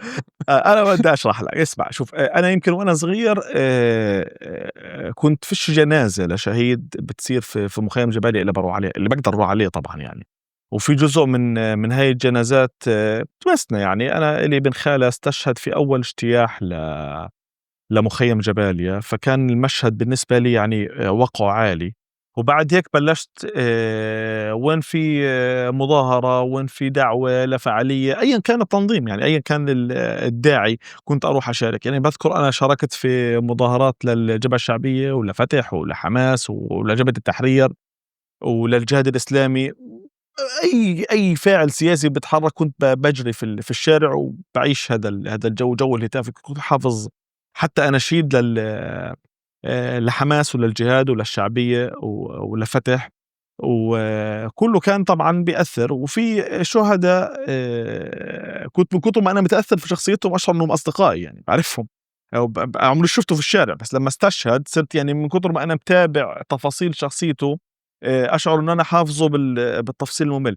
لما بلشنا بالإعدادية، يعني أنا كنت في الابتدائية كنت بشوف أخوي الأكبر مني لما بروح على المدرسة بروح مع المنشورات تبعت العمل الطلابي. كان في مجلة للكتلة الإسلامية ومجلة للرابطة الإسلامية، بتذكر كانوا أكثر مجلتين حلوات، لأنه بتعرف حماس والجهاد معهم فلوس، فكانوا بيطبعوا بطباعة ملونة فواضحة، كانت منشورات الجبهة الشعبية أبيض وأسود، مش مغرية رغم إنه جوي العائلي كان جبهة شعبية.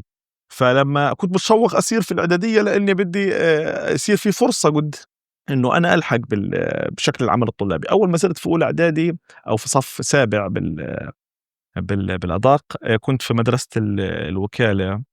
فيها أنا فقرة زمنية مقطوعة إنه أنا في فترة كنت في مدرسة خاصة فكانش فيها أي جو عمل سياسي.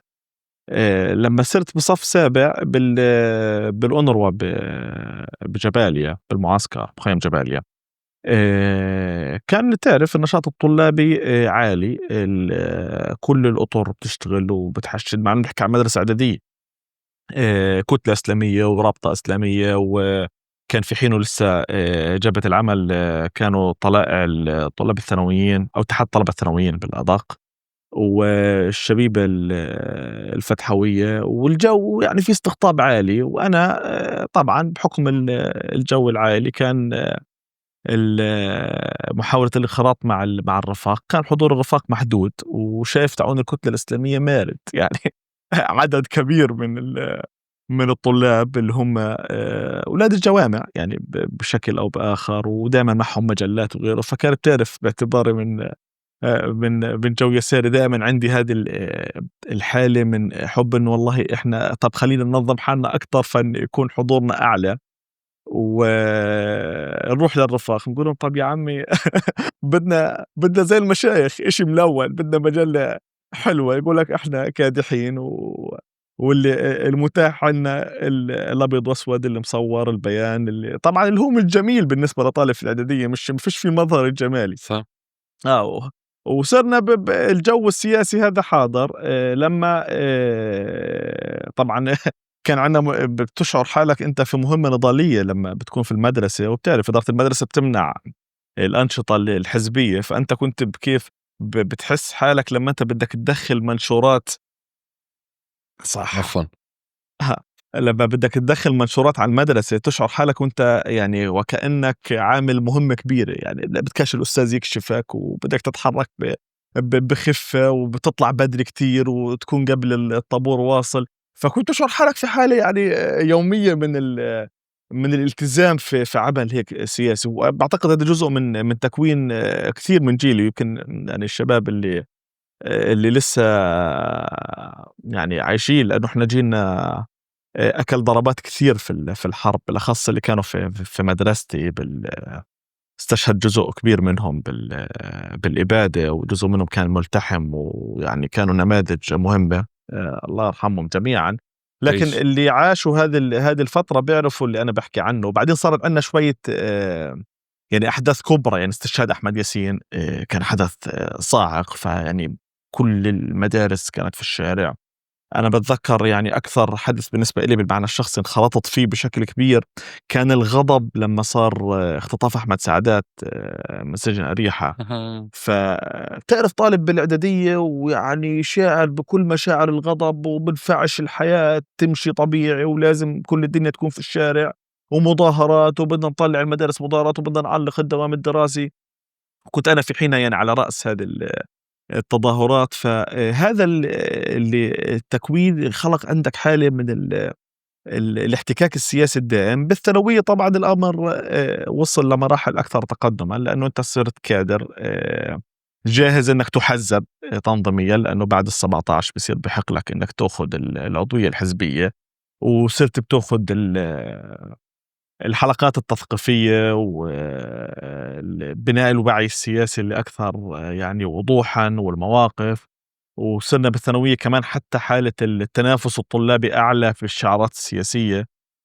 وبحين صارت الانقسام اللي طبعا أثر على كل الخطاب السياسي الفلسطيني، وأثر على قدرتك على التعبير عن موقفك حتى بلحظة من اللحظات في عز حالة الانشداد اللي كانت بتسير، وبعدها محاولات الاشتباك أولا، وبعدين العمل الأمني اللي صار فيش مجال ومساحة كافية لأنك تأخذ دورك في التعبير في العمل الطلابي. لكن العمل الفصائل المنظم كان لسه حاضر وموجود، لكن كمان أنت بوعيك السياسي كان هذا حدث فارق، لأنه عمل لك نوع من الصدمة، المشهد والاشتباك الداخلي والناس بتقتتل مع بعض. ما كانش سهل يعني على أي حدا محتك بالعمل السياسي إنه يتقبل هذا المشهد. وبعد هيك رُحنا باتجاه أول حرب، حرب 2008، وكانت من المشاهد العدوانية الكبيرة والضخمة. كنت أنا بالثانوية، وباذكر حتى صارت الحرب وأنا مروّح من المدرسة، وسِبت شنطتي في بلوك 2 في مخيم جباليا في دار سيدي، اللي هو اليوم ما لوش ملامح البلوك كلّه والمخيم. وطلعت باتجاه الإدارة المدنية أنا وأصدقائي على أساس بدنا نشوف، لأنه في قصف، إحنا متعودين إنه في غارة واحدة بتصير فبتشوف آثار الغارة. فتفاجأنا إنه كمية الغارات ضخمة اللي كانت بتصير، لأنه الضربة الأولى كانت صاعقة في 2008.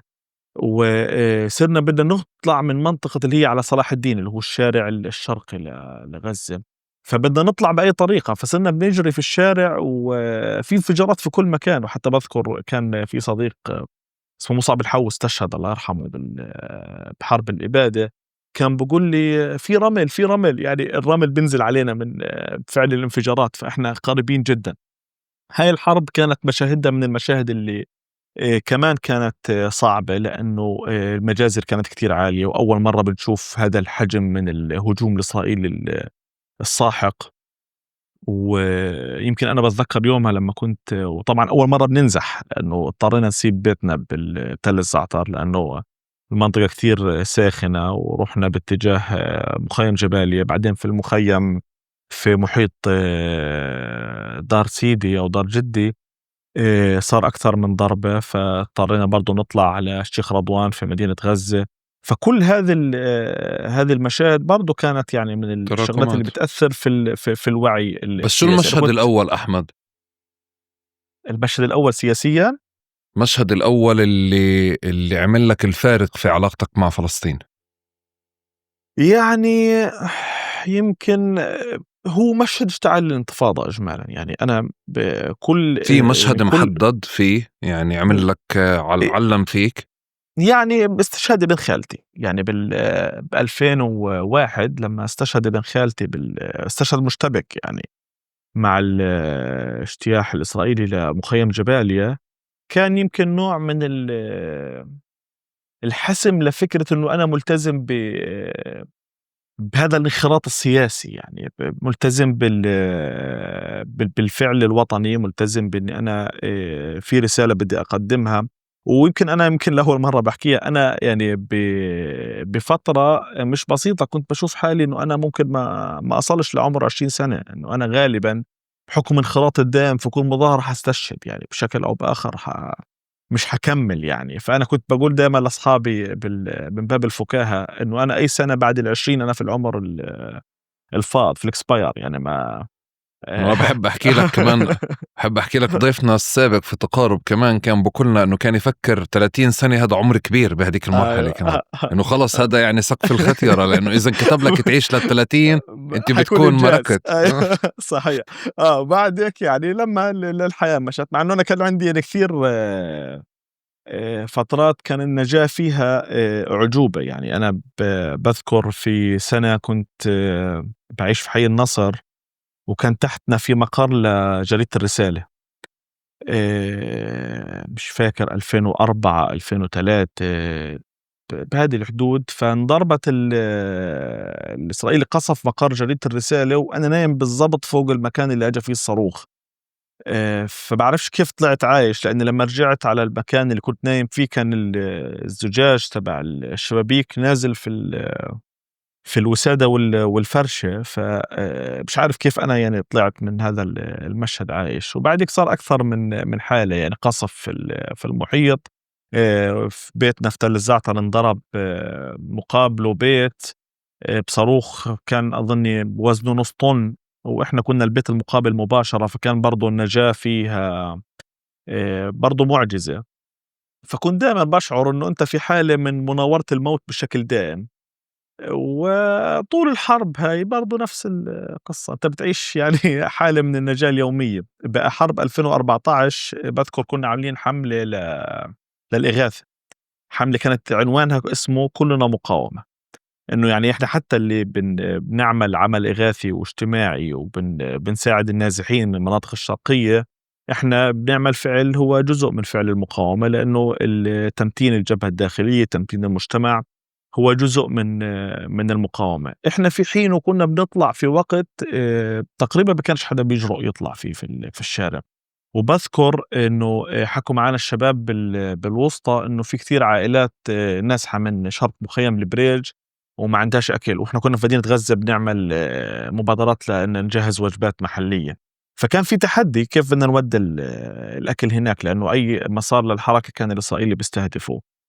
وأخذنا قرار ورحنا وخاطرنا ووصلنا الأكل، ويمكن إحنا حتى لما طلعنا كناش متوقعين إنه في إمكانية إنه نرجع على قيد الحياة. فهاي المناورة الدائمة مع الموت بتضل حاضرة، وبتضل كمان مخليك يعني عندك حالة من الإقدام والمجازفة، لأنه أنت يعني مقتنع إنه عمر الشقي باقي. واللي اللي بخف العفريت بتطلع له، يعني اللي له قدر في شغلة بتجيه وين ما كان، سواء كان قاعد في بيته أو في الشارع أو في أي مكان. فالأساس الواحد بيمارس قناعاته. طب بدي أسألك سؤال شوي صعب، بدي أدخل لك يعني الشخصي بالعام هلأ. يعني أنا انعفيت من فكرة إنه ضليت أشوف حالي فلسطيني لأنه عشت غالبية عمري برا. بالناس اللي عاشت جوا فلسطين بتلاقي تفكيرها أو يعني منطق تعاطيها بيكون بمحدودية المنطقة اللي هي موجودة فيه. نبهتني أنت أو نوهت لشغلتين، إنه كنت تسعى إنك تدور على تفاصيل في مكان تاني، وهذا سلوكنا كلياتنا عشان نعوض يعني عجزنا عن الوصول لهذا المكان. فزي كأنه الواحد بده يكون جزء من هذا المكان وما بده يشعر إنه هو محدود في كضفاوي ولا كغزاوي ولا كمقدسي ولا ككذا. وانت من عائلة مسيسة، بالتسييس يعني دائما نظرتهم بالضرورة بدها تكون فعليا انه فلسطين كل فلسطين بهذا المنطق. اذا بدك ترجع بهذه السنين الطويلة، انت كنت تشوف حالك وتعرف حالك فلسطيني، وانت برز الشعور انه انت كمان غزاوي او غزاوي اكثر مع مرور السنين هذه، واللي طور عندك يمكن القلق من اللي هو التخوف الأول السياسي اللي بتقولي عنه، اللي هو الردة عن الكل الفلسطيني هو أولا الشعور ما برزش، حتى هذه اللحظة ما برزش يعني. عندك. هو في فخر دائم بأننا غزاوي، هذا يعني حق. وأنا عندي فخر مضاعف بأني أنا كمان من مخيم جباليا، يعني هذا الأمر في. وعندي نوع من التحيز الدائم، يعني التحيز العاطفي، رغم أنا حدا ما عشتش حياتي كلها في المخيم. يعني أنا بحكم ظرفي العائلي عشت في أكثر من مكان، في المخيم، في تل الزعتر، في مدينة غزة، في مؤسسة أيتام من قبل. يعني كنت كثير عندي محطات من الترحال، ويمكن هذا كمان خلق لي شبكة علاقات أوسع بالمعنى الاجتماعي، وطبعا بعد هيك حتى بالمعنى الطلابي، لأني يعني اشتغلت عمل طلابي وشبابي على مستوى القطاع فترات الجامعة. فكان الاحتكاك مع كل قطاع غزة، بعد هيك حتى احتكاك جزئي مع جزء من الكادر اللي اشتغل عمل شباب وطلابي بالضفة، وأقل درجة باللي اشتغلوا عمل شباب وطلابي بالخارج. فأنا ولا في لحظة كنت بشوف حالي غزاوي ونقطة، يعني ولا في لحظة حتى هذه اللحظة. تمام.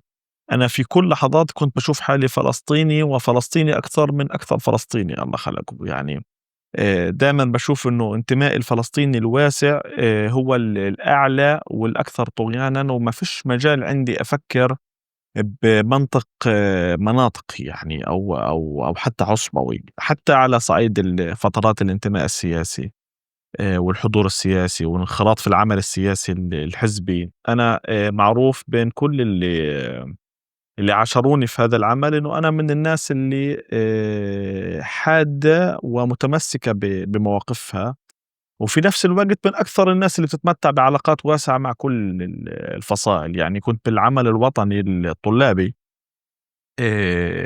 من أكثر الناس حضورا، أو أدعي أنه أنا كنت من أكثر الناس حضورا بسياق العلاقات الوطنية الطلابية. وبعد هيك صياغة العلاقات الوطنية الشبابية، وكنت من أحد الناس اللي أسست وثبتت سكرتارية الأطر الطلابية في قطاع غزة. وبعد هيك اشتغلت على مشروع تنسيقية العمل الشبابي في القطاع. فالنمط الوحدوي بضل حاضر طبعا، مش على حساب الهوية، لكن دائما كنت بشوف حالي ملتزم بالبعد الوطني بشكل عالي. وأنا يمكن بدي أرجع شوي بالذاكرة عشان برضو بنفع، بس قبل أقول لك إنه أنت بنفع أقول إنك أنت بقرار قاعد بتعمل، يعني بوعي وبقرار قاعد بتقاوم فكرة إنه ما تكونش يعني تكون فلسطيني أكثر، كيف أنت حكيت فلسطيني أكثر من أكبر فلسطيني. يعني هو جزء من قناعة وجزء، وأنا حتى تخوفي خلي بالك اللي كنت بحكي فيه هو تخوف نابع من ذات الالتزام. يعني التزامي الوطني اللي تجاه الكل الفلسطيني مخليني خايف من الردة، خايف من بعض الآراء اللي بسمعها، خايف من إنه هذا يتحول لخطاب سياسي عند البعض، حتى لو كان مش عند الفاعلين السياسيين. أنا مطمئن تجاه الفصائل، يعني مطمئن إنه الفصائل لن تنجرف في اتجاه هذا الخطاب، حتى وإن تحول جزء منه داخلها، لأنه في المحصلة في عصب استراتيجي داخل كل الفصائل. لكن الإشكالية الرئيسية إنه تخوّف الحاضر الآن إنه إحنا قد نكون أمام تشكيلات سياسية جديدة بتقدّم هذا الخطاب. وعشان هيك أنا يعني حبّيت أصارح بهذا التخوّف على العلن، لإنه هذا بيتطلّب منا كُنّا ناخُد إجراءات حقيقية في خطابنا وفي سلوكنا وكمان في برامجنا المستقبلية، لأنه مش مسموح هذا الخطاب يتسلل إلنا ويتسلل لعقلنا، ومش مسموح يتحول لأمر واقع، لأنه إحنا حنكون يعني كمن يطعن نفسه أولا، شو بتقصد وثانيا تشكيلات جديدة؟ أنت الآن أمام مرحلة حدث مؤسس، قد تكون أمام ظهور تعبيرات أو أوعية سياسية جديدة ما بعد الإبادة، وهذا طبيعي. وأنا بعتقد إنه إحنا حنشهد شكل من أشكال الفصائلية الجديدة. يعني في فصائل بطبيعة الحال بعد الإبادة حضورها حيتراجع، أو في فصائل حيندثر حضورها، وفي فصائل حتتقدم بحكم قديش كانت هي حاضرة بالحرب، حاضرة مع الناس، حاضرة بالمواجهة، حاضرة بالمقاومة، حاضرة بالخطاب السياسي. وفي تشكيلات سياسية جديدة حتظهر. يعني يعني إحنا اللي تقصد بنشوفه بسياق من بعض محلي؟ محلي في القطاع الآن، لكن بعد هيك ممكن يتحول مم. الأمر حالات أوسع، لأنه الحديث عن والله الخلاص الفردي والحديث عن ذا بالارتباط بقضايا وطنية عامة، هذا مش مربوط في حوار موجود في قطاع غزة، هو كمان مربوط عند ناس في الضفة أو في الخارج أو في 48. وفي ناس بتتبنى هذا الخطاب أساسا. يعني في ناس أنت اليوم لما كنت بتناقشهم أو بتجادلهم حول مدى الانخراط في ساحات تانية مع اللي بصير في غزة، كان بقول لك يا أخي والله الثمن غالي، اللي ممكن يندفع غالي، الإسرائيلي متوحش والآن قاعد بضرب بيد من حديد. ما هو هذا هو خطاب خلاص الفردي، هذا الخطاب اللي بنفعش يتحول بعد هيك لخطاب بيعبر عنه وعاء سياسي، مم. لأنه إذا بده يصير هو حيكون خطير عليك وعلى برنامجك وعلى مشروعك الوطني أكثر من أي خطاب آخر. عشان هيك فلسطينيتي الواسعة والالتزام الوطني اللي أنا يعني ملتزم فيه كخط وطني أساسي تجاه كل العنوان الوطني الفلسطيني، وتجاه كل قضية فلسطينية حتى لو محلية وتفصيلية موجودة، بتخلّيني أعبّر عن هذا التخوّف. وكمان مرّة بارجع للهامش الشخصي. أنا يمكن خلال الحرب، خلال عامين ما توقّفتش عن الكتابة، يعني كمقالات وكأبحاث وكدراسات. وكنت حريص دايمًا إنه مش كل شيء باكتب عنه هو مرتبط بغزة وبالإبادة في غزة، حريص. مع إنه أنت بتعيش حالة إبادة والناس بدها تقرأ لك، لأنك بدك تحكي عن واقع موجود سواء سياسي أو ميداني أو اجتماعي. لكن كنت حريص مثلًا أكتب عن الحملة العسكرية في شمال الضفة، حريص أكتب عن ال48، حريص أكتب عن المشاريع الإسرائيلية اللي قاعدة بتصير، حريص أكتب حتى عن المشهد الإسرائيلي الداخلي لتثبيت شغلة إنه إحنا مش كوننا تحت واقع الإبادة معناته انفصلنا عن الهم الوطني العام، ولا إحنا كأفراد كوننا تحت الإبادة معناته كمان بطلنا قادرين نقدم مساهماتنا في الهم الوطني العام. يعني جزء من اللي كنت بكتبه عن الضفة اللي هو مرتبط بالاحتلال بدرجة أساسية، هو كان لأنه بدي أثبّت قاعدة إنه حتى إحنا في غزة وإحنا تحت القهر وتحت الإبادة كمان قادرين نقدّم مساهمة وطنية بالمعنى الواسع، وقادرين نقدّم تشخيص، وقادرين نقدّم مقترحات، و نقدّم مساهمتنا إجمالًا في هذا الموضوع. وبارجع تاني كمان برضه لتجارب سابقة بالمعنى الشخصي إلها علاقة بالالتزام تجاه الموضوع الوطني.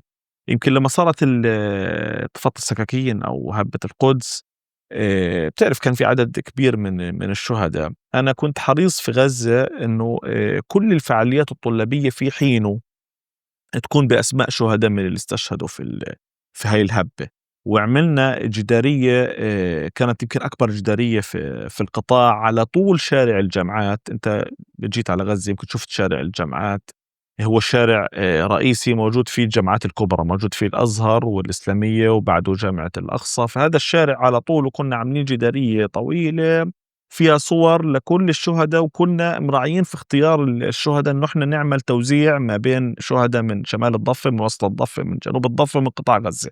بعدين نعيد التسلسل هذا عشان فكرة الوحدة، وحدة الدماء، وحدة التضحية والمصير المشترك. وبعد كده صرنا بننظم فعالياتنا الطلابية بأسماء الشهداء، يعني حتى الفعالية المطلبية. هون عم تحكي على مستوى شخصي فردي ولا عم تحكي على شغل عمل تنظيمي؟ والله يعني هو في شقين. يعني هو أنا كنت في مهمة فيها تنظيمي. قيادة للعمل، فيها قيادة في العمل الطلابي يعني، وكنت أنا باروح بهذا الاتجاه دائمًا. يعني كان توجيهي الرئيسي لل للكوادر اللي بيشتغلوا بالعمل الطلابي إنه إحنا بدنا نركّز دائمًا نربط حتى النقابي والمطلبي بالعنوان الوطني، ونربط ما بين الساحات. حتى كنا بنحاول يعني حتى ننسجم في الشعارات المطلبية ما بين الشعارات اللي بتطرح في الضفة والشعارات اللي بتطرح في غزة، مع إنه في فارق. هذا العمل وهذا السلوك هو طالع من انه في مشكلة احنا بنصلح فيها، ولا في قد تكون هنالك مشكلة تستبقوا لأ، حدوثها هو كان في نابع حينه؟ من فكرة يعني تثبيت الوحدة، يعني تثبيت فكرة إنه في وحدة مصير. لإنه بتعرف الانقسام أصلًا كان تارك آثاره على المشهد، امم وفي فوارق في الساحات. يعني الفوارق الرئيسية اللي في الساحات، يعني أنا باعطيك مثال أكثر تفصيلًا في العمل الطلابي. غزة فيها مساحة من العمل الحزبي والجماهيري، لكن ما كانش في مساحة للعمل الطلابي على سبيل المثال. ليه؟ لأنه الانقسام خلق نوع من الاتفاق ما بين إدارات الجامعات على فكرة حظر الأنشطة الطلابية. فبعد سنوات من النضال قدرنا نكسر هذا القرار، ويرجع العمل الطلابي يأخذ مساحته داخل الجامعات. بينما في الضفة، في ظل إنه فيش عمل سياسي عام، كان العمل الطلابي إلى حدٍ ما منتظم، في انتخابات، وفي طرح شعارات سياسية، وفي دعاية انتخابية، وفي حضور، وفي غيره. فبعد كده صرنا إحنا بدنا نكسر هاي الهوة. فكنا بناخد نموذج العمل الطلابي المشرق في الضفة وبنعطيه للشباب في غزة حتى يمشوا على هذا النمط وهذا الخطاب اللي كان إلى حدٍ ما متطور ومتقدم. وكنا في نفس الوقت بنحاول نربط خطابنا بخطابهم حتى نرفع من السقف الدائم في موضوع التزاوج ما بين المطلبي والوطني، ما بين اوكي. الخطاب النقابي الطلابي وما بين الخطاب الوطني العام. وصرنا بعدك حتى لما بصير في شهيد في بيرزيت نعمل فعالية في جامعة الأزهر حتى ناكد على هذا الربط. وكمان يعني زملائنا في حينه في بيرزيت كان في عندهم نوع من المواكبة في هذا الأمر. يعني كانوا بينفذوا أنشطة بأسماء شهداء في غزة. وهذا المشهد كنت بحاول أخليه دائما حاضر حتى في تفكير الشباب، في تفكير الطلاب. قديش بنقدر نأثر على الناس ليضلوا متبنين هاي الفكرة، قديش هذا بضل بيستبق زي ما أنت قلت إمكانية إنه الناس تروح باتجاه المعازل أكثر. طب بدي تدخل لي وتكون هيك واضح يعني أكثر هلا عشان تشرح لنا، تشاركنا تخوفك. ليش مطمن هالقد من الفصائل؟ لأنه الفصائل هي المكونات الأساسية اللي ممكن يعني تنشأ أو تتعامل مع أي ردة اللي أنت بتحكي عنها يعني، واللي هي واحد من أشكال. على سبيل المثال إنه هلأ في طوش وإحنا بنسجل اليوم كانت على قضية توزيعات، أو خلينا نحكي مشهد إدارة غزة القادم، كيف تركيبته بدها تكون يعني. فليه هالقد انت مطمن واحنا بنعرف انه داخل الفصائل في ساحات وفي محطات وفي طوش، والإبادة يعني عززت هذه الخلافات أكثر وأكثر. وإذا كان في هيك بنحكى عن ساحات عشان خصوصية كل ساحة، اليوم لا، في يعني مع نهاية السنة الجاي يمكن نشوف شكل جديد من الفصائل. فليه هالقد مطمن؟ شوف، هو برضه شعّبتني في كتير عناوين. نبدأ من الأساس. الطمأنينة مرتبطة بالخط الاستراتيجي، يعني الفصائل إجمالًا عندها خط استراتيجي مرتبط بمشروع وطني ومشروع تحرُّري، وكل فصيل يعني هذا خط ثابت عنده، وبالتالي ما فيش تخوُّف على إنه الخطاب السياسي الفصائل يحيد. الآن قد ينخفض قليلًا عند بعض الفصائل ارتباطًا بالنغمة العالية اللي موجودة عند شرائح شعبية، يعني في فصائل ممكن تخفض شوي من صخب خطابها الوطني، زي لكن دون أن تغير. يعني الناس مش حترجع تحكي كثير بخطابها السياسي عن يعني العناوين الوطنية الكبيرة وموضوع الانسجام والتكامل مع القضايا الكبرى، وحتركز أكثر على إنها تقدم خطاب مرتبط بحالة المعاناة والكارثة الإنسانية وترميم الحالة الفلسطينية الداخلية. هذا خفض في سقف الخطاب مش في البرامج. يعني لا أعتقد إنه هذا حيمس جوهر البرامج الموجودة، جوهر الخط الاستراتيجي.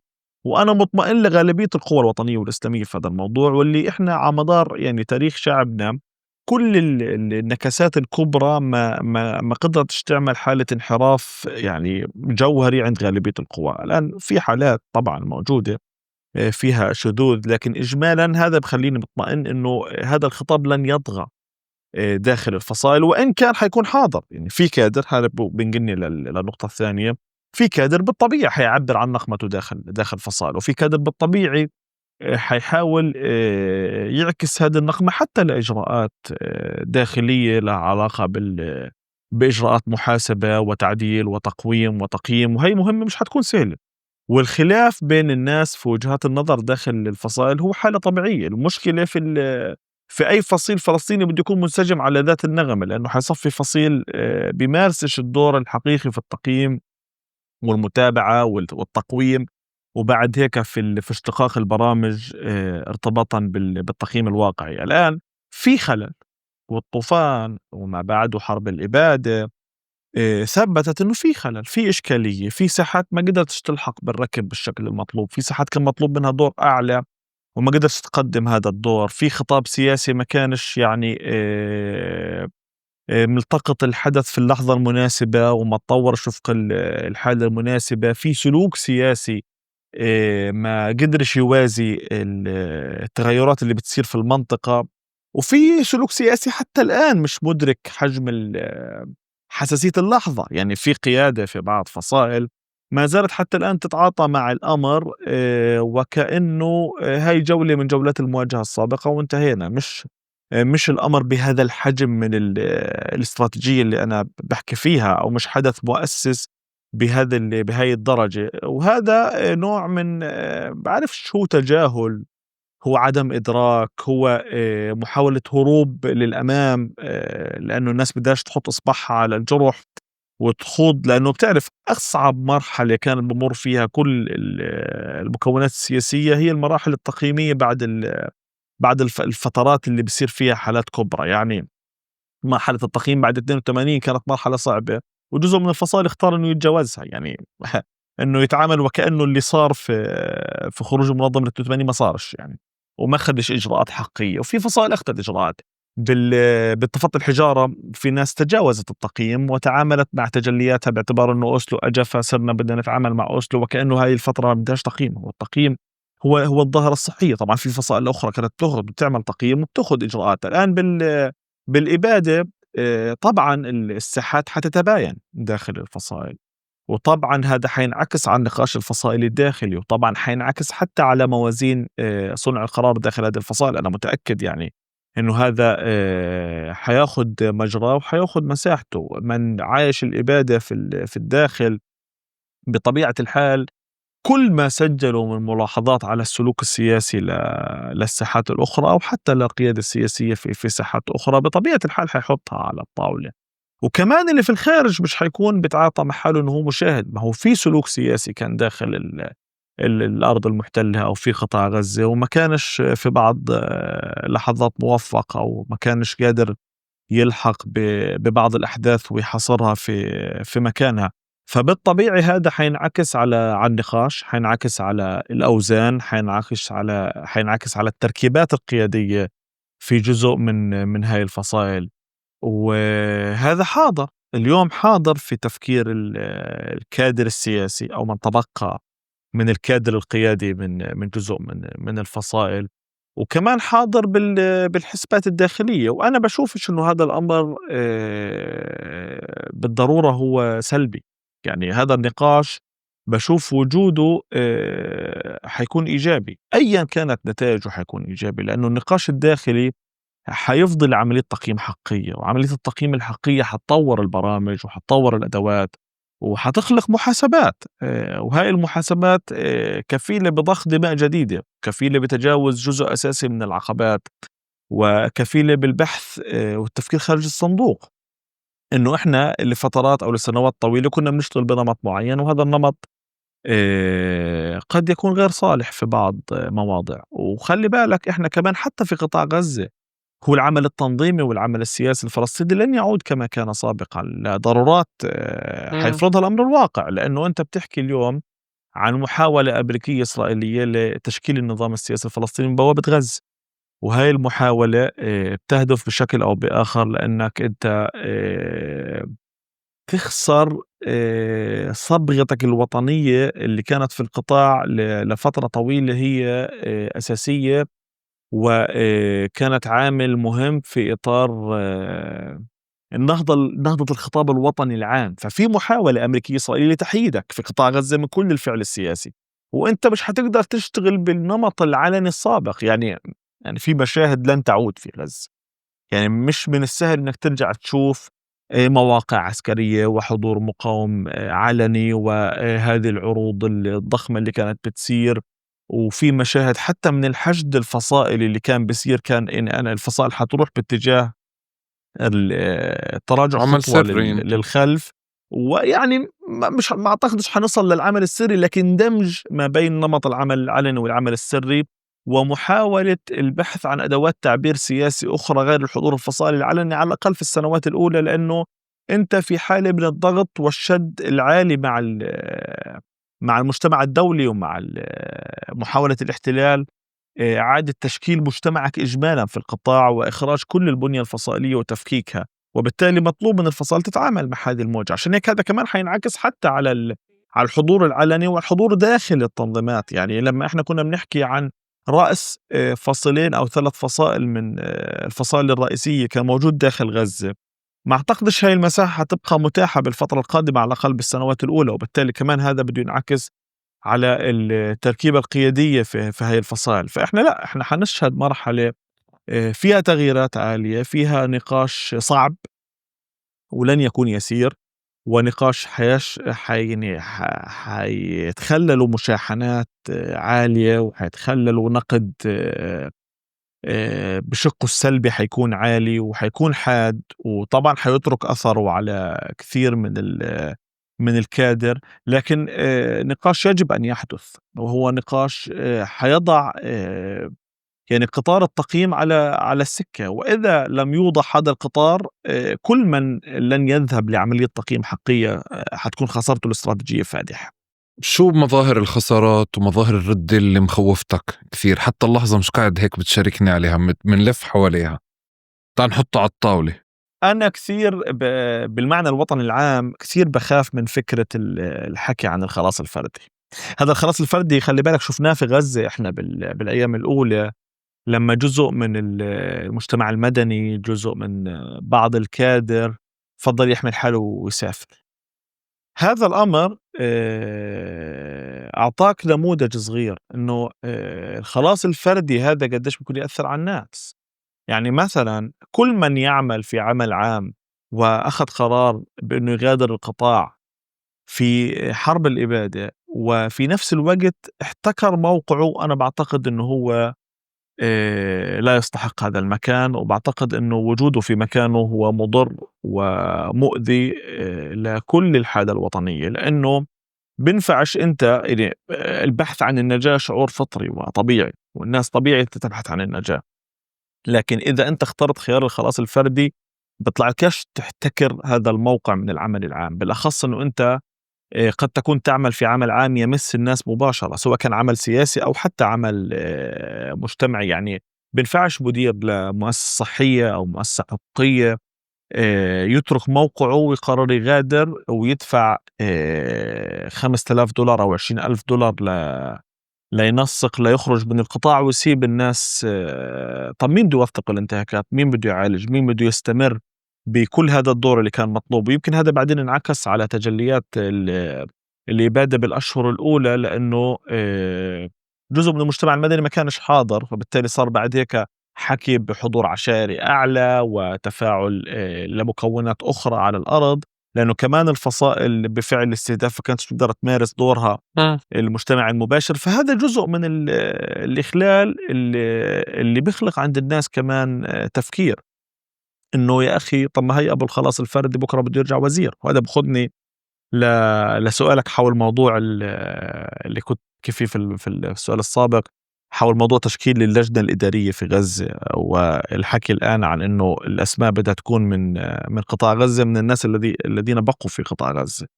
أنا بعتقد إنه هذا أمر صحي، لأنه ما كانش حيكون مقبول بالنسبة للجمهور ولا منطقي حدا ترك البلد في الإبادة وغادرها وبحث عن خيار النجاة والخلاص الفردي وبده يعود للناس كمتحكم في مصيرهم وحياتهم وقرارهم وحتى توجههم المستقبلي. وكان حيعزز الردة اللي بحكي فيها، لأنه حيصفي الناس فيش التزام وطني عام، لأنه اللي بيلتزم بالمعنى الوطني العام بدفع ثمن فقط، هو حطب في المعركة، بينما في ناس جاهزة تيجي تجني الثمار. عشان هيك أنا بقول إنه اللي بنسمعه أوقات في بعض الدوائر اللي مش بالضرورة دوائر منخرطة في العمل السياسي، في جزء منها منخرط، في جزء مش منخرط، في جزء منها في الفضاء العام، وصار بيحكي عن فكرة الخلاص الفردي. يعني أنا بتذكر في حدا قبل الإبادة بسنوات كان بينادي إنه يجب على حماس أن تذهب إلى معبر إيرز وتلتقي مع الضابط الإسرائيلي مباشرة ويتفقوا معاه على تفاصيل حياتية لها علاقة بالقطاع. هذا في حين وجه بحالة من النقد العالي جدا وحالة من الرفض، وحتى يعني المكون السياسي اللي كان الشخص هذا بينتمي له يعني رفض هذا الخطاب بقوة. في حدا كان بيحكي في حينه في فترة من الفترات بدولة غزة مزدوجين، وهدول جزء منهم هم فاعلين في العمل العام، جزء منهم جزء في أحزاب وجزء مش في أحزاب يعني، بس كان هذه الأفكار بتطرح في الفضاء العام في حينه، بتلقى رفض وبتلقى نوع من التحدي والمواجهة من الجمهور ومن الفصائل. الآن التخوف إنه أطروحات مشابهة، أطروحات لها علاقة بإنه إحنا لازم نبحث عن خلاصنا الفردي أو خلاصنا المناطقي، أو لازم ما نضلش نربط حالنا بأي حدا بده يطلع يقول يا غزة يلا مشان الله، أو لازم إحنا ما نقبلش حدا يحكي بهاي اللغة. هذا أنا بشعر إنه عن جد بخوف وبيقدم أطروحات انفصالية إذا بتترك تأخذ مساحتها قد تتحول لأطروحات سياسية في المستقبل، وبنفعش تنترك الآن داخل الأحزاب كمان. تمام. إذا هاي النقمة اللي موجودة عند جزء من الكادر في غزة ما انحطتش في سياقها ومسارها الطبيعي كعملية تقييم ونقد، تمام، ممكن تتحول لأفكار انفصالية سلبية، وهذه الأفكار ممكن تخلق أزمات داخلية في الأحزاب، تصل لمستويات تخسرنا مكونات سياسية فعلا وتخسرنا حضورها.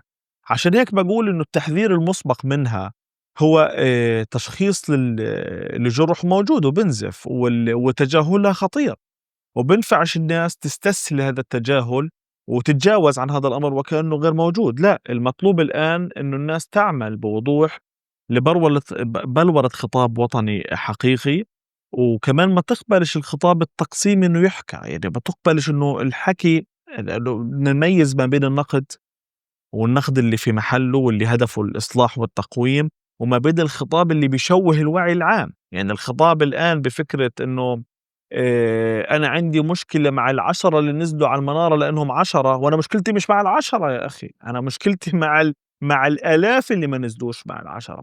وهذا برجعني حتى لخطاب جديد حديث إحنا يمكن شاهدناه لما صار في حكي عن الصفقة، وإنه في أسماء من المؤبدات ما كانش في مجال إنه الصفقة تحصل إنها تجيب إطلاق سراحهم، لأنه الاحتلال الإسرائيلي أصر ووضع المفاوض أمام مقاربة أو تهديد إما عودة الإبادة أو الذهاب بالصيغة الموجودة.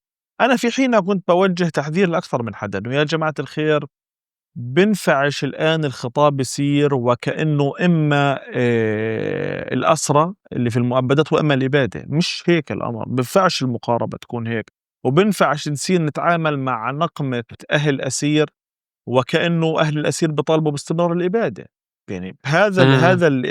هذا الخطاب اللي صار بعديك بده يركز على إنه اللي بده الأسرى يطلعوا معناته بده الإبادة تستمر، خطير. وفي نفس الوقت استسهال الحديث إنه مفروض المفاوض الفلسطيني رفض الصفقة لأنها مش متناسبة معانا، وكأنه عادي الناس تموت كمان شهر أو شهرين، كمان في خطورة. فالحالتين كان لازم إحنا نكون حريصين إنه نحاصرهم كخطاب على أساس ما نصلش للحظة إنه اللي في غزة يقول أنا مش فارق معي الأسرى، ولا نصل للحظة إنه اللي أهل أسير أو حدا متضامن مع فكرة إنه إحنا بحاجة لصفقة أفضل من هيك يقول لا يا عمي كان بالإمكان بزيادة شهر أو شهرين. مش هذا المقاربة الحقيقية. المقاربة الحقيقية إنه في احتلال هو يمعن في تعذيبك وتدميرك، ويمعن في حرمانك من أي إنجاز، لدرجة إنه هو أصر وصمم إنه ما يطلقش سراح ولا حدا من الرمزيات، لأنه بدوش يمنحك هذا الأمر، ولأنه بيعرف مدى انعكاس هذا الأمر على مستقبلك السياسي، ولأنه كمان بده هذا الخطاب يكون حاضر. لأنه جزء من اللي كان بيعزز هذا الخطاب كان في نوع من المنصات اللي بيديرها الإسرائيلي بشكل أو بآخر. ما بينفعش نسمح للناس إنها تنجرف في اتجاه هذا الخطاب لمجرد إنه في تعبيرات مش صحيحة. عشان هيك أنا بضل أقول إنه هاي التخوفات بالردة الوطنية هي تخوفات لازم تكون حاضرة على طاولة كل حدا بيعمل بالعمل السياسي، سواء منظم أو غير منظم. كل حدا بيعمل في العمل العام، ولازم إن كلنا نشتغل على محاصرتها، ولازم ما نقبلهاش باعتبارها تعبير طبيعي. هي مش تعبير طبيعي، هي تعبير مشوه. التعبير الطبيعي إنه الناس تروح باتجاه نقد، وإنه الناس تروح باتجاه تقويم، وإنه الناس تروح باتجاه اتخاذ آليات إصلاح لتعديل كل ما حدث من خذلان. والناس لازم تروح باتجاه تحشيد مستقبلي لكل الساحات، لأنه حتى اللي في غزة وخذل على مدار سنتين معركته لم تنتهي، الإبادة لم تتوقف. إمم. يمكن توقف زخمها بالمعنى العسكري، لكن مفاعيلها ما زالت حاضرة. والعدوان الإسرائيلي لم ينتهي ولن ينتهي قريبا، والاحتلال حيحاول يديم أثر الإبادة قدر الإمكان، لأنه عنده طموحات استراتيجية، لأنه بده الناس يضل قطاع غزة قطاع منكوب ولا يمكن أنه يستعيد عافيته، بده يدفن الناس تحت الركام ل30 سنة جاي. هاي الساحة ما زال لها حق على باقي الساحات. عشان هيك بنفعش نروح باتجاه فصل الساحات عن بعضها وفصل همها عن بعضها، بدنا نروح باتجاه التقويم واستحداث برامج عمل، لأنه كمان الناس لها حق. والناس لازم مش إذا خذلناها خلال الإبادة نخذلها ما بعد انتهاء زخم الحرب، وكمان ما نتكاملش معها بالفعل. ولا كمان مطلوب إنه إحنا نقبل إنه الناس في غزة اليوم عندها نقمة فعادي مسموح ينحكى أي شيء. لا، مش هيك، ولا هيك لازم يصير الخطاب اللي بتقدم في الفضاء العام، سواء كان خطاب منظم أو غير منظم. عشان هيك لازم الناس تروح باتجاه محاصرة هذا الخطاب، لازم نروح باتجاه استباق هذه الردة لنحافظ على خطنا الوطني ووحدة مصيرنا. هذا الأساس. طب أحمد، أنت في الشارع بتحس هذا الخطاب كثير؟ أنا على السوشيال ميديا بوقت الأسرة يعني صعقت بإنه كثير، وصعقت كمان. خليني أحكي لك أنا ما يعني بقدر أميز هذه الحسابات غير المعروفة، أو يعني بني آدم عادي يتفاعل مع محتوى ما، يعني بغض النظر حسابه كذا. بس إحنا كنا نشوف أسماء ناس يعني عندها خطاب وطني، الناس وطنية نشطاء بنعرفهم، بنعرف مساره كلياتهم. شفنا إشكال بثنائية إنه إذا أهل أسير بيحكوا يعني بيحكوا ضد مفاوض قصر بقصة ما، أو يعني ما التزمش بالتزام قدموا معهم شخصيا بتليفون أو بشكل مباشر، إنه تحول لنقاش استمرار إبادة. فكنت بتطلع قاعد أنا في إشي مش فاهمه، كيف فعليا إنه مطلب النقد للمفاوض عم بردوا عليه حتى معارضي المفاوض، يعني بمعنى إنه صار استمرار إبادة. فصرت أطلع إنه جماعة أنتوا يعني الإخوان في فتح، أنتوا ليه قاعدين بتدافعوا عن زاهر جبارين؟ يعني زاهر جبارين المفروض يطلع يدافع عن حاله قدام أهالي الأسرى. شوف هو الموضوع له عدة مسارات. يعني الأساس بس هو إنه كان في كتير، الشارع. أنا آسف بس كان جيك كتير حواليك. جيك بحب في إنك أنت الشارع. بتخلي سؤالي آخر إجابة أحمد. حبيت هاللعبة تاعتك هاي. جيك. أنت حدا بيقدر عليك. حاجات شوف علي في الشارع. الأمر بأخدش مساحته غير لما بصير على السوشيال ميديا باخد رايعة. الآن في السوشيال ميديا في تشجير، وفي تشجير بيستغل غياب الطرف الآخر. خليني أقول يعني بيستغل غياب المدافع عن الخطاب الوطني لعدة أسباب، جزء منها ذكرناه وجزء منها مرتبط أصلا بحالة مركزية غزة في صناعة الرأي العام اللي كانت موجودة عند الخطاب الوطني. بس كمان حتى بهذا الخطاب الوطني هو إحنا فيش ناس نعرفها ككادر وكحدا وطني ما كانش بطالب في لحظة من اللحظات إنه إحنا من كتر ما وصلنا لمرحلة من الردة أو الخذلان إنه لازم أي صفقة قادمة تكون لأسرى غزة فقط. هذا كان موجود في أنا شفت حدا من الناس اللي كانت كاتبة هذا الرأي وموجود، لكن هذا ما طغاش. عشان قلت لك أنا بضل مطمن للفصائل كتشكيلات منظمة، لأنه ما طغاش عند لا مفاوض ولا تفكير سياسي ولا كان حاضر عند أي حدا، مع أنه في كادر مهم كان بيحكي هذا الموضوع. يعني كان في كادر تنظيمي أكثر من حدا كان بيحكي بهاي اللغة. ليه؟ لأنه كمان الناس أوقات تدركش إنه لما بنحكي عن 3000 أسير من غزة وطلع منهم 1700 فضايل العدد لا بأس فيه، في منهم على الأقل 300 ل 400 ممكن يتأبدوا مستقبلا. فلما كان حدا بيجي بيقول خلينا نعمل الصفقة لأسرى غزة، هو كان بفكر بلحظة من اللحظات إنه خلينا نستبق جرح نازف جديد حيصير عنا في غزة، وصار حيصير مطلوب منا بعدين نتعامل معاه ونشتق أدوات وأشكال نضالية عشان هدول الناس تروح من السجن أو ما يندفنوش جوا السجن لكمان 100 سنة جاي.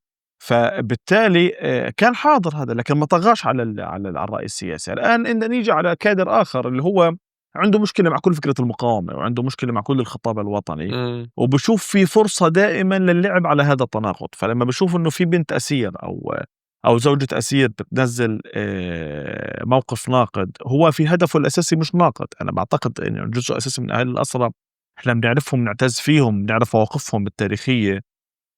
هو مش نقد بقدر ما هو محاولة للضغط الأخير في اللحظات هم الأخيرة. هم كتبوا فعليا احنا قاعدين بنضغط علنية.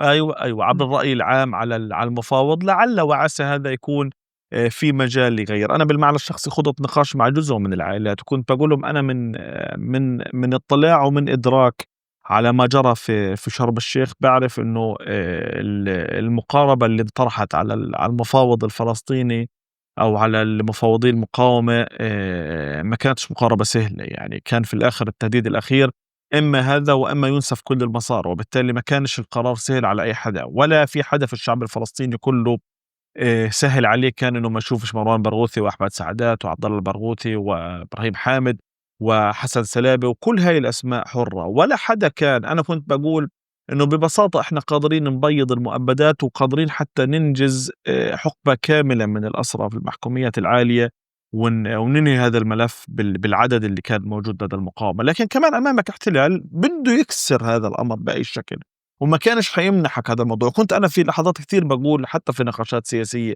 بقولهم الإسرائيلي لو بده يخلي واحد من أسرى المؤبدات موجود هو لازم يثبت فكرة أنه لن يمنحك هذا الإنجاز ولا بأي شكل من الأشكال ولا بأي سياق. فما بالك مع كل هذا الدعم الأمريكي العالي اللي أصلا تحكم مسبقا في مسار المفاوضات. لكن اللي بيجي نرجع لموضوع الآراء اللي عنده مشكلة مع المقاومة، هو بده يلعب على هذا التناقض، هو بده هذا الخطاب وبده يجيب كلام زوجة الأسير ولا بنت الأسير ويقدمه وكأنه هو مقاربة لاستمرار الإبادة، وكأنه زوجة الأسير بتطالب باستمرار الإبادة على أساس بدها الأسير يطلع.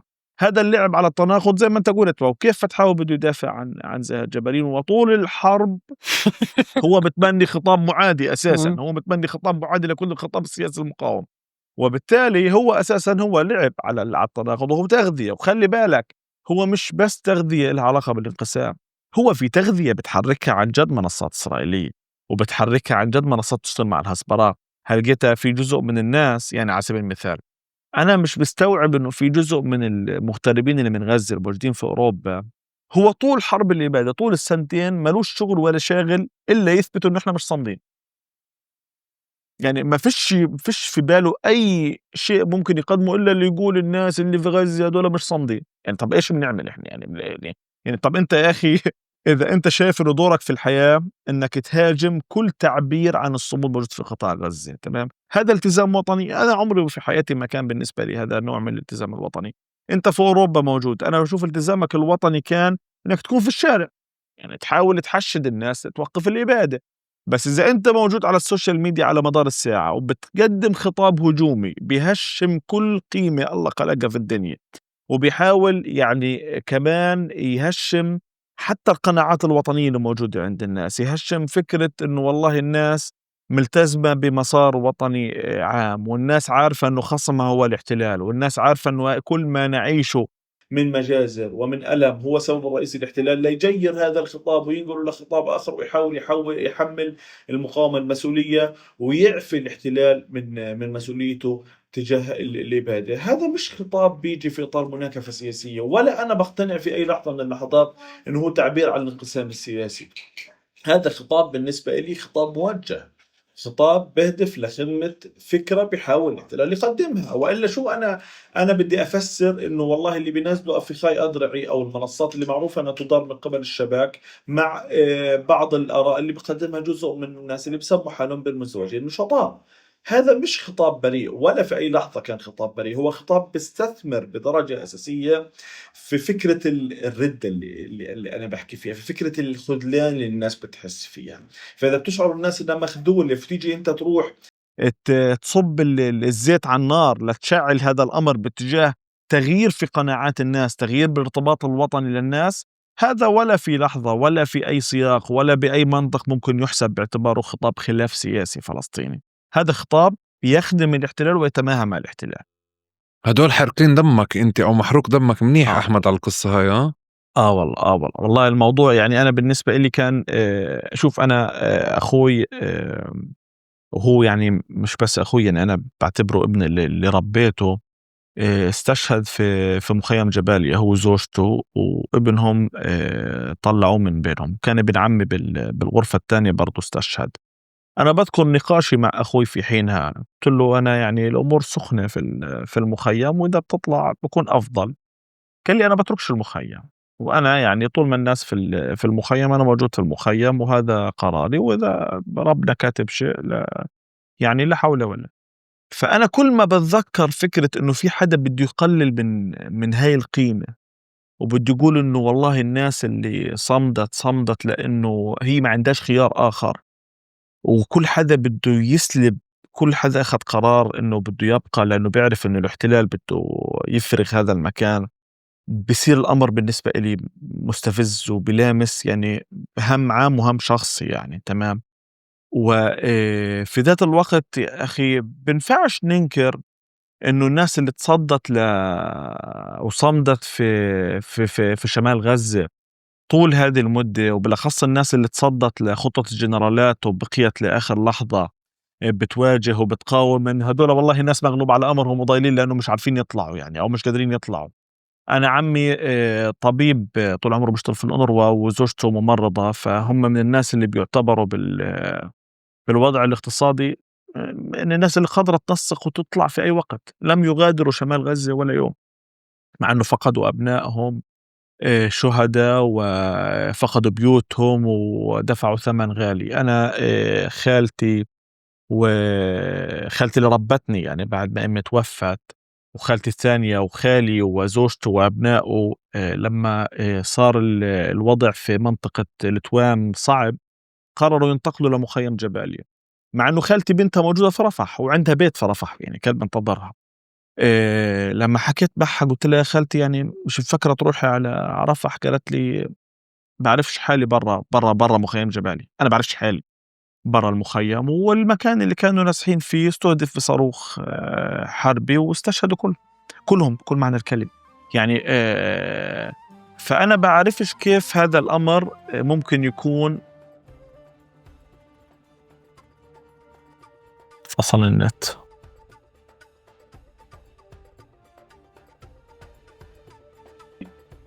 ايوه طخيت حالي انا عاد الكهرباء فصلت لا بسيطة قلت يعني طخيت حالي هيك احتياطا بس عندك عشان هيك عندك كاميرا تاني مكملة شغالة، تفضل كمل. فبقول لك أنا يعني في حين كل إخوالي استشهدوا برضه في مخيم جباليا، فبقدرش أقبل فكرة إنه في حدا يعني بقلل بيعطي منهم، بقلل حاله، لا وبيعطي حاله حتى عنده هاي الجرأة إنه يحكي بدل الناس موقفها يعني.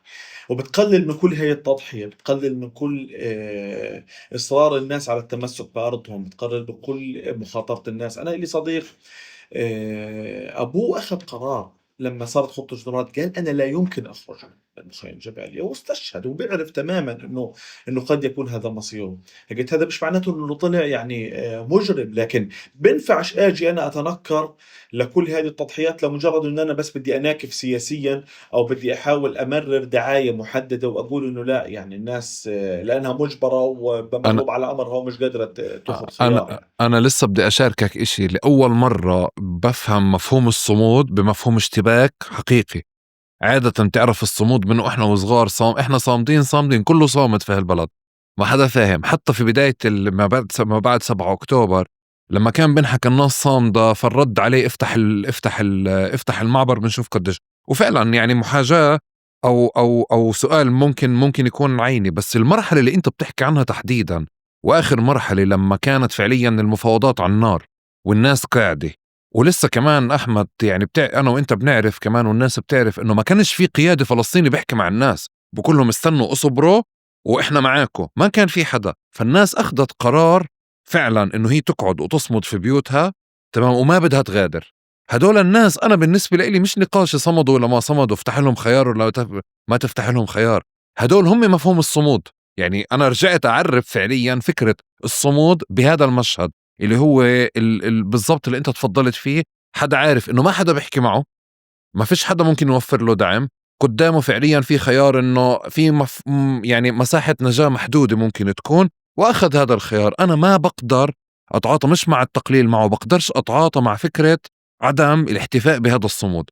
وخاصة بالمرحلة الأخيرة لما كنا بنشوف انه الإسرائيليين بفوضوا أو بجهزوا فعليا وبيحكوا بنبهوا إخلاءات، والناس ضلت موجودة. فكنت بسأل مرة يعني صديقة بقول لها أهلها موجودين، بقول لها قديش فعليا التعداد اللي موجود؟ بتقول لي أحمد الإسرائيليين صاروا يضربوا قنابل تحذيرية. القنابل التحذيرية بتقول إنه العمارات مليانة ناس والناس مش قاعدة تطلع من بيوتها، لأنه إذا البيوت فاضية الإسرائيليين بنزلوها، وواضح إنه الناس مش عم تستجيب، مش عم تطلع. طب أنت قاعد تطلع هون على شعب خلص ما تنحت سكرت معه، تمام، بأكتر من مرحلة، وقاعد ما بده يطلع. يا أخي أنا بالنسبة لي مش نقاش تقليل هون. أنت ما عندكش خيار غير تحتفي بهذه الناس، لأنه هم اللي عرفونا شو مفهوم الصمود. أنا بالنسبة لي بعمري لأول مرة يعني شوف بهذا أنا الشكل. أنا بعتبر إنه كل فعل كان بيصير في قطاع غزة على مدار العامين هو شكل من أشكال الصمود، حتى وإن الناس عملته من باب النجاة، من باب البحث. هو حتى البحث عن إنه التمسك بالحياة في غزة هو شكل من أشكال الصمود والمواجهة يعني. صحيح. أنا لما كنت كل يوم الصبح بشوف عدد الطلاب والطالبات والناس اللي بيشتغلوا في أونلاين، وهو بياخد شنطته فيها لابتوبه أو جهازه، طبعا اللي بتوفر عنده هذا الجهاز، وبينطلق في رحلة البحث اليومي عن مصدر للكهرباء والإنترنت. أنا كنت بشوف في هذا تعبير واضح يعني معلش، إذا واحد وقف تعليمه سنة ما كانش حيصير له مش نهاية الكون، لكن تمسكه في إنه بده يكمل تعليمه، تمسكه بإنه هو بني آدم على قيد الحياة يمارس، تمام، يعني كل محاولة انتزاع حقه في الحياة من العالم كله، هذا شكل من أرقى أشكال الصمود. وبقبلش فكرة تجاوزه، ولا بقبل فكرة إنه الناس تعاطى إنه مش موجود.